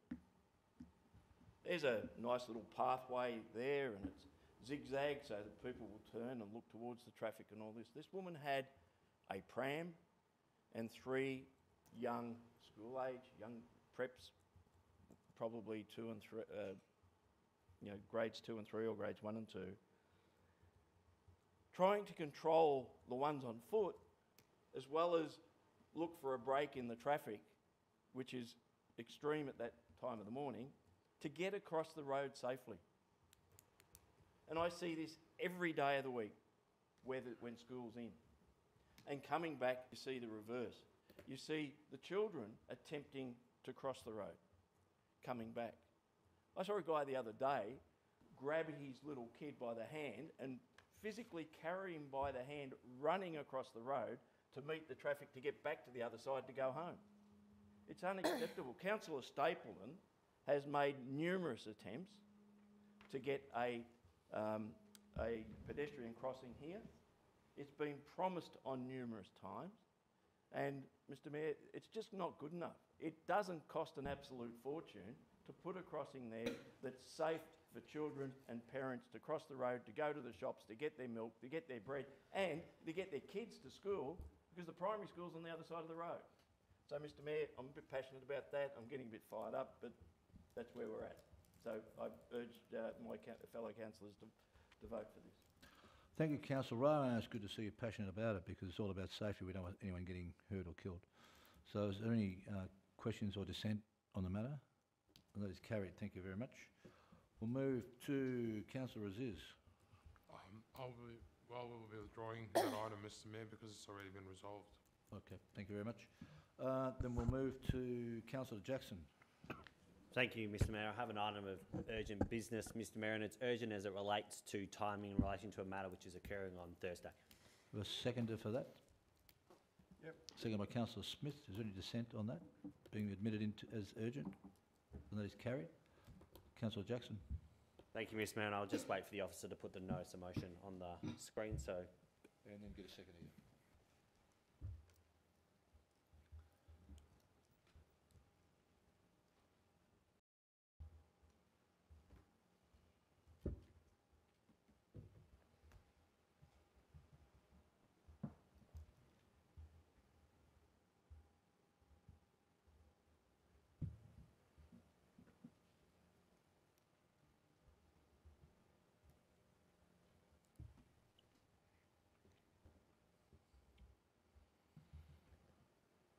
Does anyone need any more time? No? Okay. Get a seconder? Seconded by? Sorry. Councillor Smith is seconding that. Take yours, Councillor Jackson. Thank you, Mr Mayor. Mr Mayor, I don't intend to speak long on this matter, rather to make my points very concisely. Mr Mayor, there's been obviously some media comments in relation to this forum, and as you recall, in its first instance, I think the entire council supported this, and I'm being one of it, on the basis that this forum was a balanced forum, and that we were hosting it at Casey, and the forum was a balanced forum and a balanced panel. It came around again, at which time I queried whether it was balanced, at which point I thought it wasn't balanced at that point, Mr Mayor, and we proceeded ahead. Mr Mayor, as you may be aware, Dr Michael Carr-Gregg has pulled out this week of the forum, in his view that it is an unbalanced forum. Mr Mayor, I'm not here to debate people's views on this matter, and it's not a debate about what your view is on this matter or what your position is on this matter, Mr Mayor. It's a debate to ensure that the Casey community is given a balanced forum. That is as simple as it is, Mr Mayor. People have a right to their views, and people have a right to say what they want, Mr Mayor, but if we are presenting this to the Casey community as a council, we then need to present a balanced forum. And Mr Mayor, it is not balanced in my view, and that is why I am moving this motion. Mr Mayor, I only will have one other couple of comments on the relation to this. Mr Mayor, for what we can do at council, we govern. That's our job. For what we can do at council, we govern. For what we can't, we advocate. And this is a state issue, Mr Mayor. This is not a council issue. And so it is distracting from what we are currently doing at Casey. We are doing some wonderful things, and we should be advocating to the state government and talking about commit to Casey. We've seen Mayor Emeritus Councillor Aziz in the news, and yourself, Mr Mayor, talking about commit to Casey. That should be our focus. We should not be distracted from that leading into the state election, because our residents desperately need the road and rail funding, Mr Mayor. Thank you. Thank you, Councillor Jackson. Any questions or dissent? Dissent. Just a moment. Councillor Smith, you seconded. Do you want to talk or reserve your right? Lots to say, but I'll reserve my right for now. Reserve your right. Councillor Cristani, you wish to speak to that dissent? Yes, thanks, Mr Mayor. Away you go. Yes, I fully dissent to this, and I'm actually asked my councillors whether they remember why they supported this forum. Well, almost 2 years ago, which is a bit of an error of fact there with the first time we voted on this. Yes, it was almost 2 years ago that we resolved to do this. And so I wonder, after an ounce of pressure to back down, that's not what a councillor, if good governance is maintaining what we resolved on, regardless of pressure. Point of order, Mr Mayor. Point of order. What's your point of order? Error of fact, Mr Mayor. A bit of pressure, I think, is a comment that's unfair to council. As you know, Mr Mayor, council makes significant decisions, decisions that are not the easiest, and to say that we're bound to just some pressure, I think, is an error of fact. Yeah, I will award that point of order to you, Councillor Jackson. Thank you. Councillor Cristani, you may continue. Thanks, please. I'm asking that we respect the mothers who are seeking to tell their stories. I'm asking that we respect those residents that have come to us and asked us to discuss this issue. It is important, just as important as roads, if not more. These are our future, our children. There's been children that have developed mental illness because of this program, and you're not caring about this. We've invited ministers, Sorry, and it's not our fault. point of order again, Point of Mr order. Mayor. Sorry, Councillor Cristani. What's your point of order? Error of fact or inappropriate comment, Mr Mayor. Saying that we don't care about this isn't what my motion is about, Mr Mayor. And if Councillor Cristani listened to my words, Mr Mayor, it was ensuring there was a balanced forum. It wasn't actually advocating one way or another for this program, Mr Mayor, and it's an error of fact to say that. I do agree with that. Thanks. I think that there's not a councillor or person in this room that doesn't care about the safety and welfare of children. I get your point, thanks. We asked the ministers to come, Mr Mayor, and it's not our fault if they don't. We asked the doctor to come, it's not our fault if he pulled out. We asked Still Bidoff to come, the author, and he presented a different view opposite to some of the other panellists. It's not our fault if he wasn't able to come. And I even asked Councillor Jackson if he wanted to submit more people, and he remained silent then. He's just waited way too late. Now, I'm just going to say that I'm imploring councillors not to back down on this, to support this forum. We've got huge community support for this. There is hundreds that are planning to come to this. Just give me a second. Would you like me to adjourn the meeting for a couple of minutes while you compose yourself? No, it's okay. I'll just. Okay. I'd rather not keep everyone waiting. It would be better if council could facilitate this forum rather than to let another organisation. I don't want to upset the communities who are highly networked and highly influential. What are we afraid of? The truth. I want to ask that we do as we planned and continue with the forum as we motioned almost 2 years ago. The community would want us to have it here. I'm asking you, out of respect, to have it here. If you choose not to, the forum will go ahead. Make no mistake. We've already had an agreement for someone to hold it. We cannot stop people from speaking. We cannot stop freedom of speech or opposition. Even if you think it may be unbalanced, we were all going to do it on facts. I will not be silenced. If we have the power to do something and we fail to, then we will be held accountable. Thank you. Thank you, Councillor Cristani. Are there any other people wish to dissent? Councillor Rowe, dissent? Question we have, Councillor Saray, do we have dissent? I have dissent. Thank you. I'll talk after. You're waiting? Yeah, okay. sure. Please go ahead. Yes, I will be dissenting to this motion. I feel that this motion was passed by council in good faith because their concerns were made to us as councillors. The event has been advertised and promoted in the community and would be an embarrassment to cancel. I've been contacted by many people indicating that they've made arrangements to come to this event. Just because one speaker pulled out doesn't give sufficient reason to not proceed. The audience is not... Point of order from Point of Councillor order, Jackson. Mr What's Mayor. your point of order, Councillor Jackson? Error of fact again. I raised the balance decision of the panel previously. The fact that Dr. Michael Carr-Gregg is another fact that it is not balanced, Mr Mayor. But in my view, as I spoke in the chamber, it wasn't balanced at that time either. So it's not simply Dr. Carr-Gregg has now said it's not balanced, and so it is, and that's my view. It was my view previously, Mr Mayor, as well. Okay, thank you. Sorry, Mr Mayor. I'll give you that point to you because you did state that. We'll continue on with Councillor Saray. Councillor Gillish, you'll get a turn in a moment. Thank you. And I also believe that the audience will not be vetted in any way. And people are free to agree or disagree with any presenter. It is not the council's fault that neither education ministers, people from the education department, authors and so on and so forth did not agree to come along. That is not our fault. And Councillor Jackson, I'd like to remind you that you were invited to invite somebody to make it more balanced if that's what you wished, and you did not take that opportunity. In conclusion, if the council were to cancel this event, it would be an embarrassment because we are listening to our community and we are delivering for our community. Thank you. Thank you, Councillor Saray. Councillor Gillich, you dissenting? Yeah, I guess. I just want, are you aware, I guess? Is it, are you aware, or are you speaking to dissent? Well, I guess dissent. You're dissenting, so you're going to Yeah. speak against I'd the like it to recommendation? go ahead, yeah. Okay, thank you.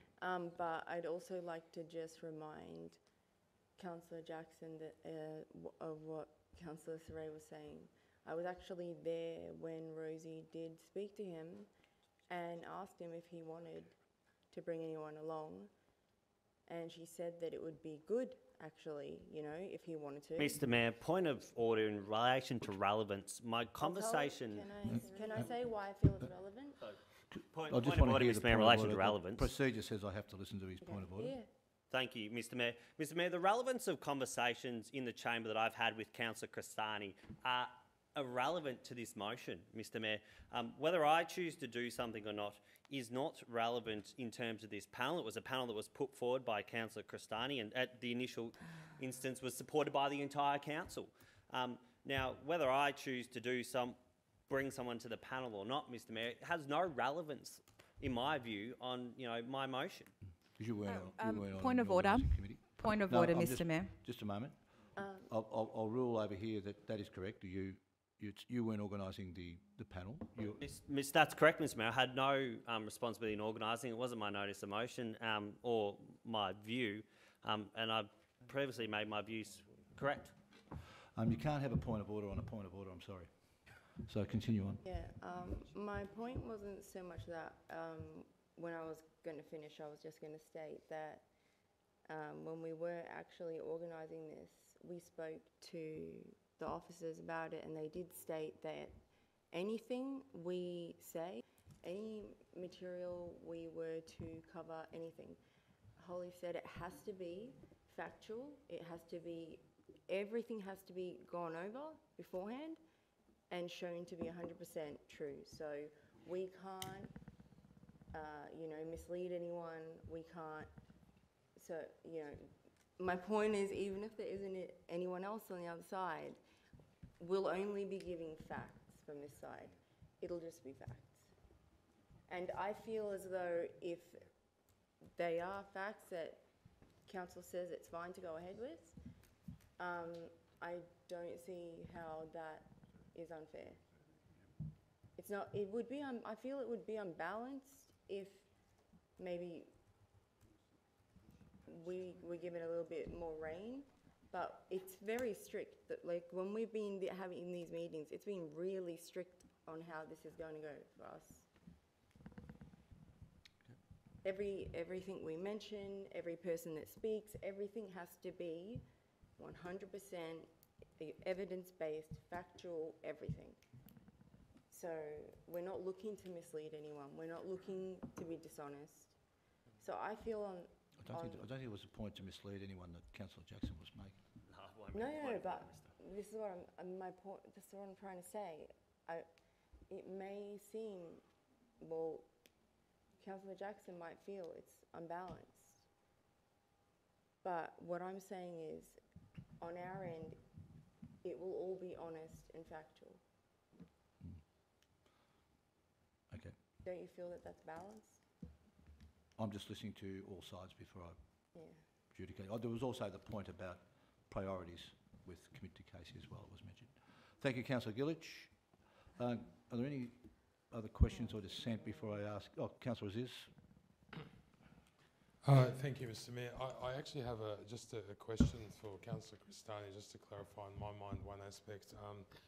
One of the things that you wanted to address through the forum was that absolutely ridiculous state government program that was going to be introduced into public schools. Is that correct?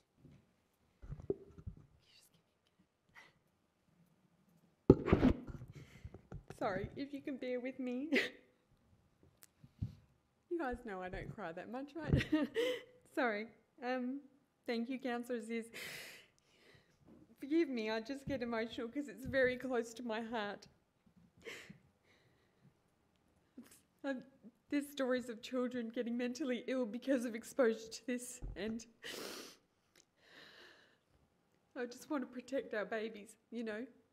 Yes, that's correct, Councillor Aziz. The safe schools and building respectful relationships, and may I just have a little bit of discretion to just explain a little bit about what I was planning to present at the forum, and I still hope to. There's a point where we're not debating. No, but just in relation to the program as what the question was, and that was 2 years ago. I saw. Sorry, Mr. Mayor. Point of order, and with all due respect to Councillor Crestani, the question was to Councillor Crestani, very pointed by Councillor Aziz's. Was it discussing the state safe schools policy, which Councillor Crestani answered yes. I don't see the relevance of what. So it's on relevance, Mr. Mayor. I don't see what the relevance is from Councillor Crestani saying what she was going to present at the forum in relation to the question. I agree with that.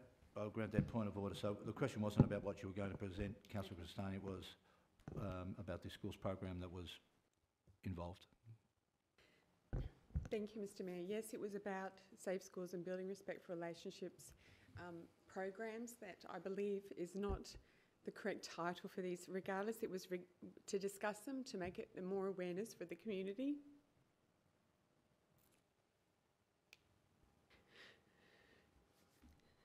And we wanted to give the community every effort, every awareness of it. All due respect, those programs have had their day in the sun, and we wanted to listen to the community. So to discuss the safe schools and the building respectful relationships, which I raised 2 years ago, because of response from a newspaper article and the community who had started calling me and emailing me. And that is why I wanted to hold it. And do we have first-hand experience? People who have had first-hand experience. We are going to have, we still hope to, an author and a researcher who is evidence-based in relation to the Safe Schools and Building Respectful Relationships programs. I have 2 children, Mr. Mayor. I have a 14-year-old son and a 10-year-old daughter, and they're teaching these programs to children younger than this. I'll leave it there. Mr. Mayor. Thank you, Councillor Crestani. Councillor Aziz. I won't be asking Councillor Crestani any more questions, but I will say that I will also be speaking in dissent of this motion, and the reason being is that on 2 levels. The first level is that I believe in freedom of speech, and I refer the chamber to the words of that great philosopher, French philosopher Voltaire, who said, "I may disagree with what you say, but I will defend to the death your right to say it." And it seems to me on this occasion, Mr. Mayor, that we are evading our responsibility to promote freedom of speech in our city, just because one so-called specialist or academic has pulled out of this particular forum. That's the first issue that concerns me, that we are bowing to what I call PC. Some people refer to it as political correctness. I call it political cowardice, simply because someone has pulled out of a forum, and there's no getting away from that. The other issue that I'm concerned about is that we really need to, as a responsible government, fight for these issues, fight for the alternative point of view. And the reason I asked Councillor Crestani about safe schools is because this is the same government that tried to introduce legislation into the parliament, and thankfully it has been blocked, where people can get up one day and just identify as anything and basically go and register themselves to be so. And I'll give you an example. One day, Mr. Mayor, I might wake up and see myself as a human being. The following day, I might wake up and see myself as a toothbrush. This is not a joke. This is how the legislation was going to deliver human identity into our society here in the state of Victoria. and I could actually go and identify myself as such and register myself as such. It is absolutely absurd, it is immoral, and it is blatantly stupid. And if we're teaching our children that it's okay to have that identity when we have got one of the highest rates of suicides anywhere in Australia, where we have serious social issues with our young people getting involved in crime, then we have an absolute obligation to address those things and to actually run forums that impart information to the community on the alternative point of view, no matter what the opposition is. And so I see this as a huge attack on freedom of speech, and this is why I'm voting against it, Mr. Mayor. Thank you, Councillor Aziz. Are there any more people wish to question? Then we'll go to Councillor Smith. Yep. Just a question for Councillor Jackson. The council write a letter to Dr. Carr-Gregg advising that the forum has been cancelled and apologies for any misinformation communicated. Are you suggesting in that council officers, who are the ones who communicated with him, have misled him? Sorry, through you, Mr. Mayor, in relation to that question, and I thank Councillor Rowe for his question. I said, Councillor, I'm not saying there was. I'm saying in that point, I'm saying I note the comments of Dr. Carr-Gregg that he says that there were, Mr. Mayor. I'm not saying that we did, but I'm just saying, listen, if there was any miscommunication, we apologise for that. I'm not saying that we are saying, yes, there is miscommunication. Mr. Mayor. We'll take Councillor Soraya. You had your hand up first. Thank you, Mr. Mayor. I feel like that point is irrelevant since he's already pulled out of the forum. Thank you, Councillor Soraya. Councillor Aziz. Thank you, Mr. Mayor. Just a question to Councillor Jackson. For a lawyer, Councillor Jackson, I'm really surprised that this is your approach, because normally if you do this in the legal sense, you would actually caveat it with or without prejudice. So you're saying that you don't know if we've misled him or not, and yet you want to write to him admitting guilt. It just doesn't make sense to me.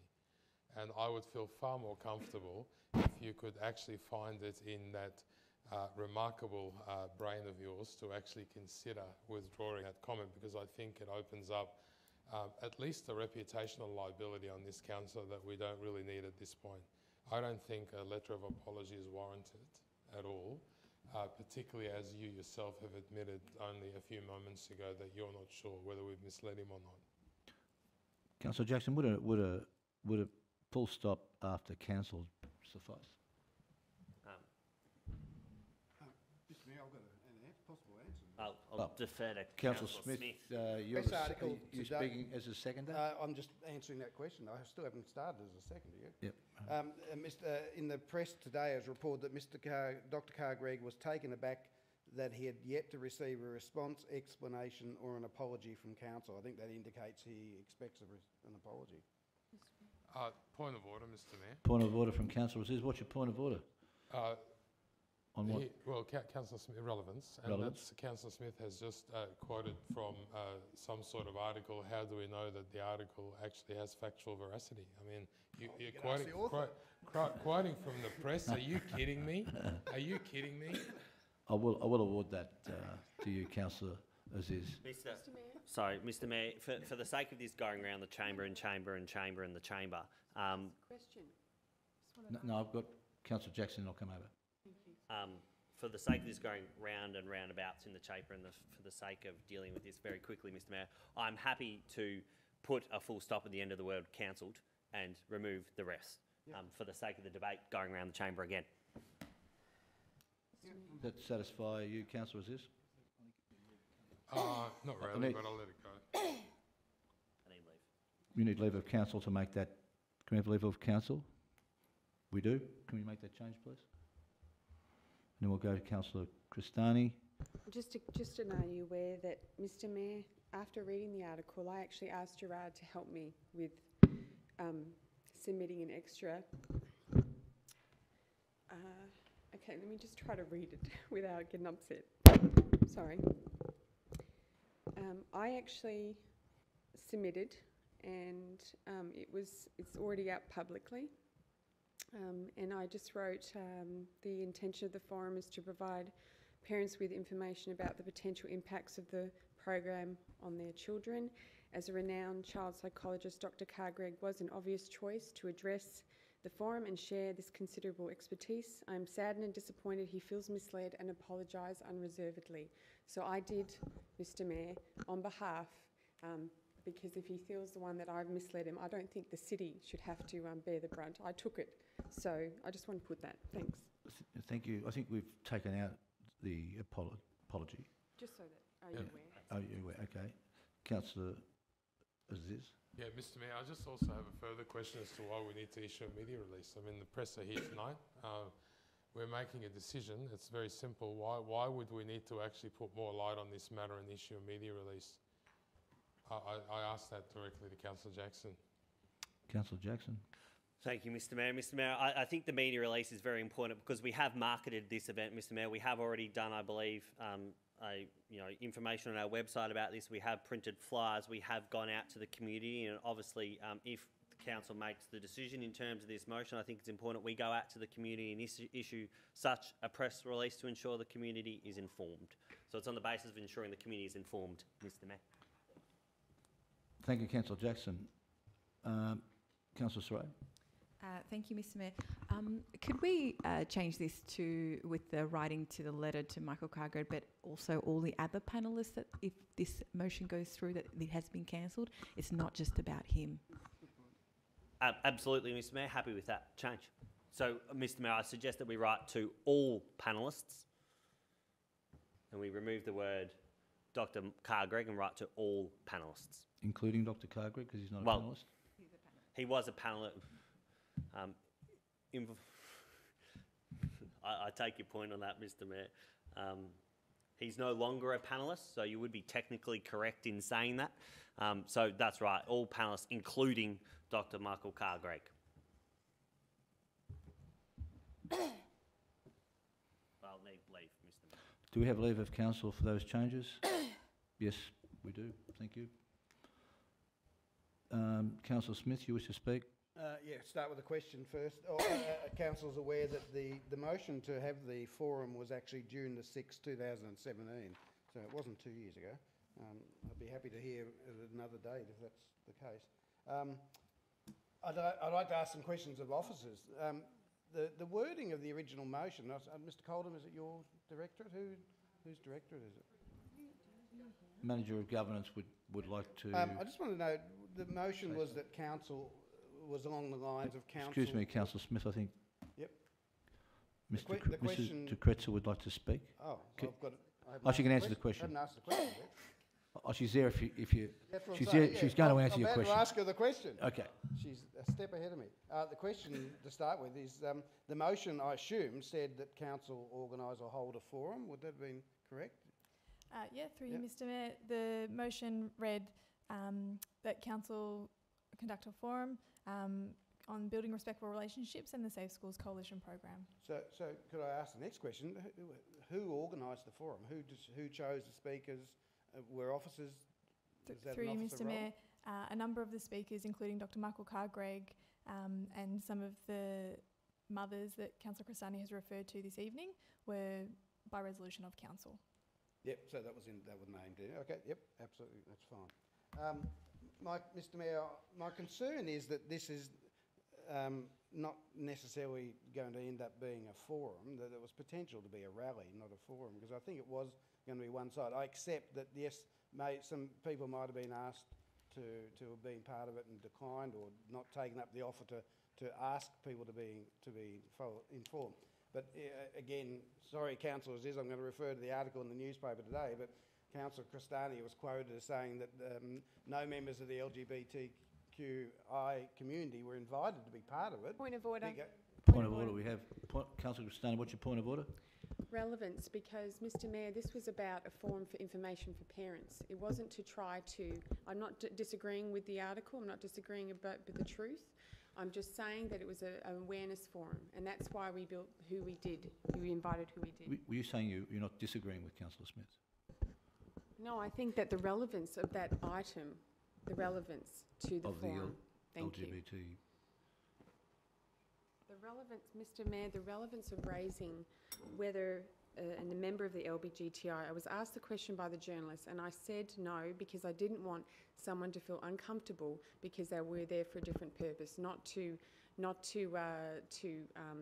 target someone with questions who may not want to be at that time. It was about to draw from the ministers and other experiences of other members.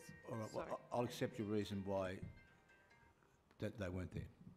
They weren't invited. Okay, Councillor Smith. Okay, then if yes, they weren't invited, and Councillor Castani has presented a reason. My argument would be is they are the subject of what safe schools and respectful relationships is all about. The programs are about making students aware that there are people in the community that are from that community. There are people of that who have other sexual orientations that they need to be aware of, because they're the young boys and girls sitting in classrooms next to them in the same room. That's what the program's about.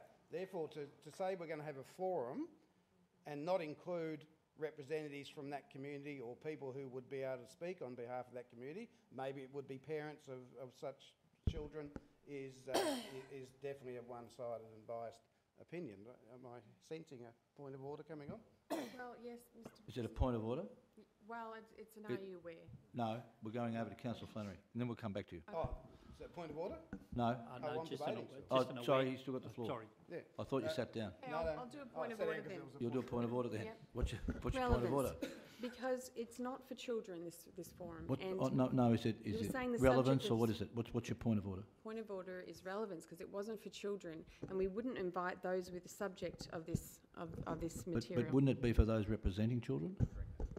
But Mr. Mayor, the material's just not for children. So No, but it's for that's- those representing children, though, isn't it?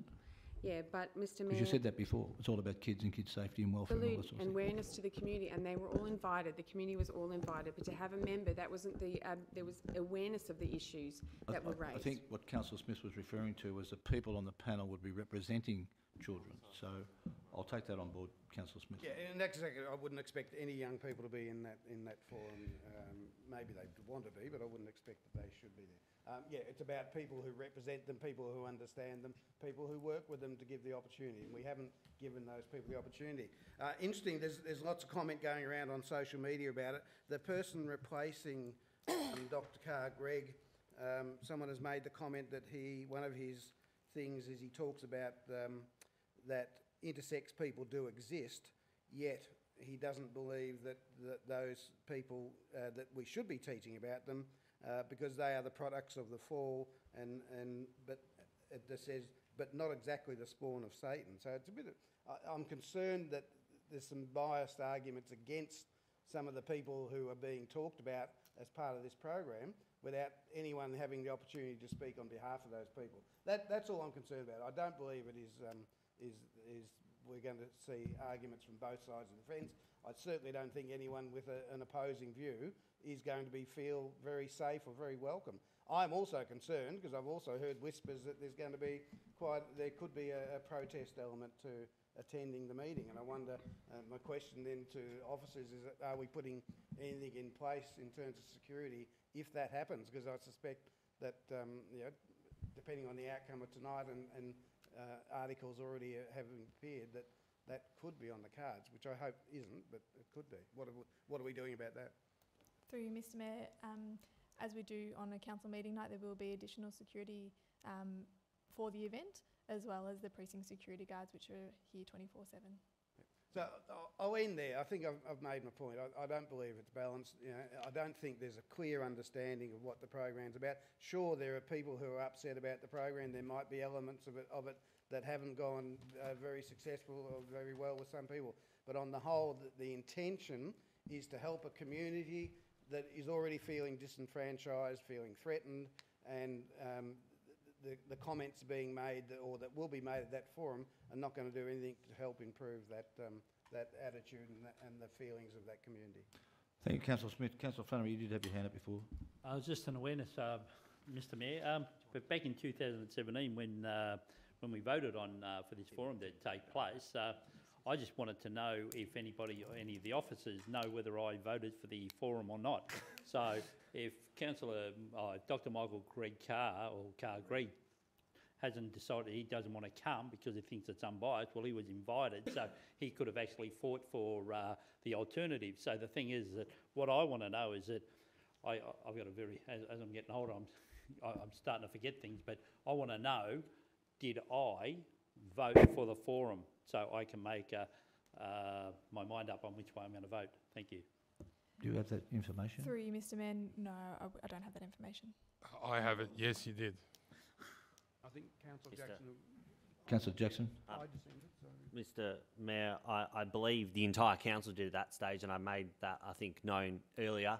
And the entire council, in my view, at that stage, Mr. Mayor, made the decision because at that stage it looks like a balanced forum from the initial beginning. Point of order? Point of order. What's your point of order? Error of fact. I believe Councillor Smith and did actually dissent on that. Thanks. My apologies, Mr. Mayor. Okay, I'll give that point of order to you, Councillor Cristani. Question from Councillor Smith. Might be a question to Councillor Soraya. You're a panellist on that night. Are you there as the councillor? I'm not a panellist. Sorry? I'm not a panellist. Oh, okay. It was just mentioned in the article that you were, that's all. Yes, I know. The media didn't lie, surely. Okay, are there any? We've had dissent, and I think everyone's had to say. Would you like to sum up? Yes, Mr. And I'll sum up very quickly because I know this debate's gone on quite long, and I thank everyone for their comments in relation to this, Mr. Mayor. And I'll just touch on two very quick points, Mr. Mayor. The word freedom of speech has been thrown around tonight and taking other people's views. I have no problem, Mr. Mayor, in people having different opinions to me. I think different opinions makes a great democratic society, Mr. Mayor. But if we as Casey are hosting a forum for our residents, then that forum needs to be balanced. Thank you. Well, I'll now put the recommendation before us to the vote. All those in favour of the recommendation before us, indicate please. 1, 2, 5. Those against? Division. 2. Hang on. 3, 4. That is carried. And there's Division. abstained and one abstaining. Division. Which, okay, so that is carried and a division has been called. All those in favour of the recommendation, please stand up. Councillor Flannery, Councillor Ablett, Councillor Jackson, Councillor Smith, Councillor Rosario. All those against? Councillor Saray, Councillor Aziz, Councillor Cristani, Councillor Gillich and Councillor Rowe abstained. Thank you. Mr. Mayor, I have another urgent business item, if it's all right. Sorry. That's carried. Yep. Yeah, on that basis, that's carried. Thank you. We do have another item of urgent business, do we? I have it to be quick, and I apologise. It's because I was late for the... Sorry, Mr. Mayor. Sorry to interrupt, but I just wanted to be sure, is the abstention considered as a dissent? Because then that would Abstaining be- is a no vote. So a no vote. So that means... Well, it's a no because you didn't vote. So that means it's 5-5, and you would have to decide the deciding No, vote. no. Abstaining's a no. Is a no vote. 5-5. So, The Mayor gets casting. so you have to cast a Yeah. second Yeah, I vote. get the casting vote then, if it's 5-5. And I voted for it. Councillor Smith. Mr. Mayor, I have an urgent business item in terms of a presentation that needs to be done as soon as I can get it to a GP meeting.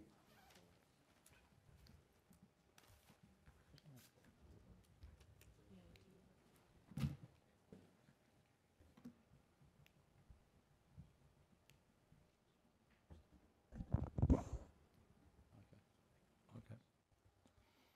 Sorry. Yeah, My mistake. sorry, the item's urgent because I want an item presented at the next General Purposes Committee.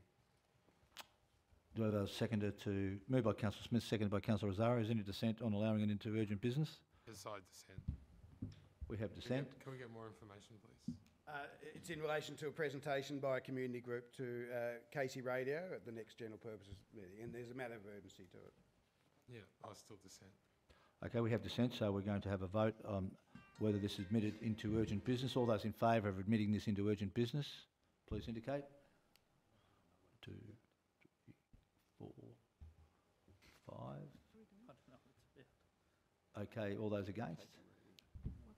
All those against? It's all right, I'll abstain. So what's that? I think it Motion's passes. passed, yeah. Yeah. Yeah, it's passed. Well, it's interesting. The community groups watching will be very interested in that one. The motion is very simple, that representatives of KC Radio, or sorry, I'll say the representatives of the new management committee of KC Radio present at the May 8 General Purposes Committee meeting.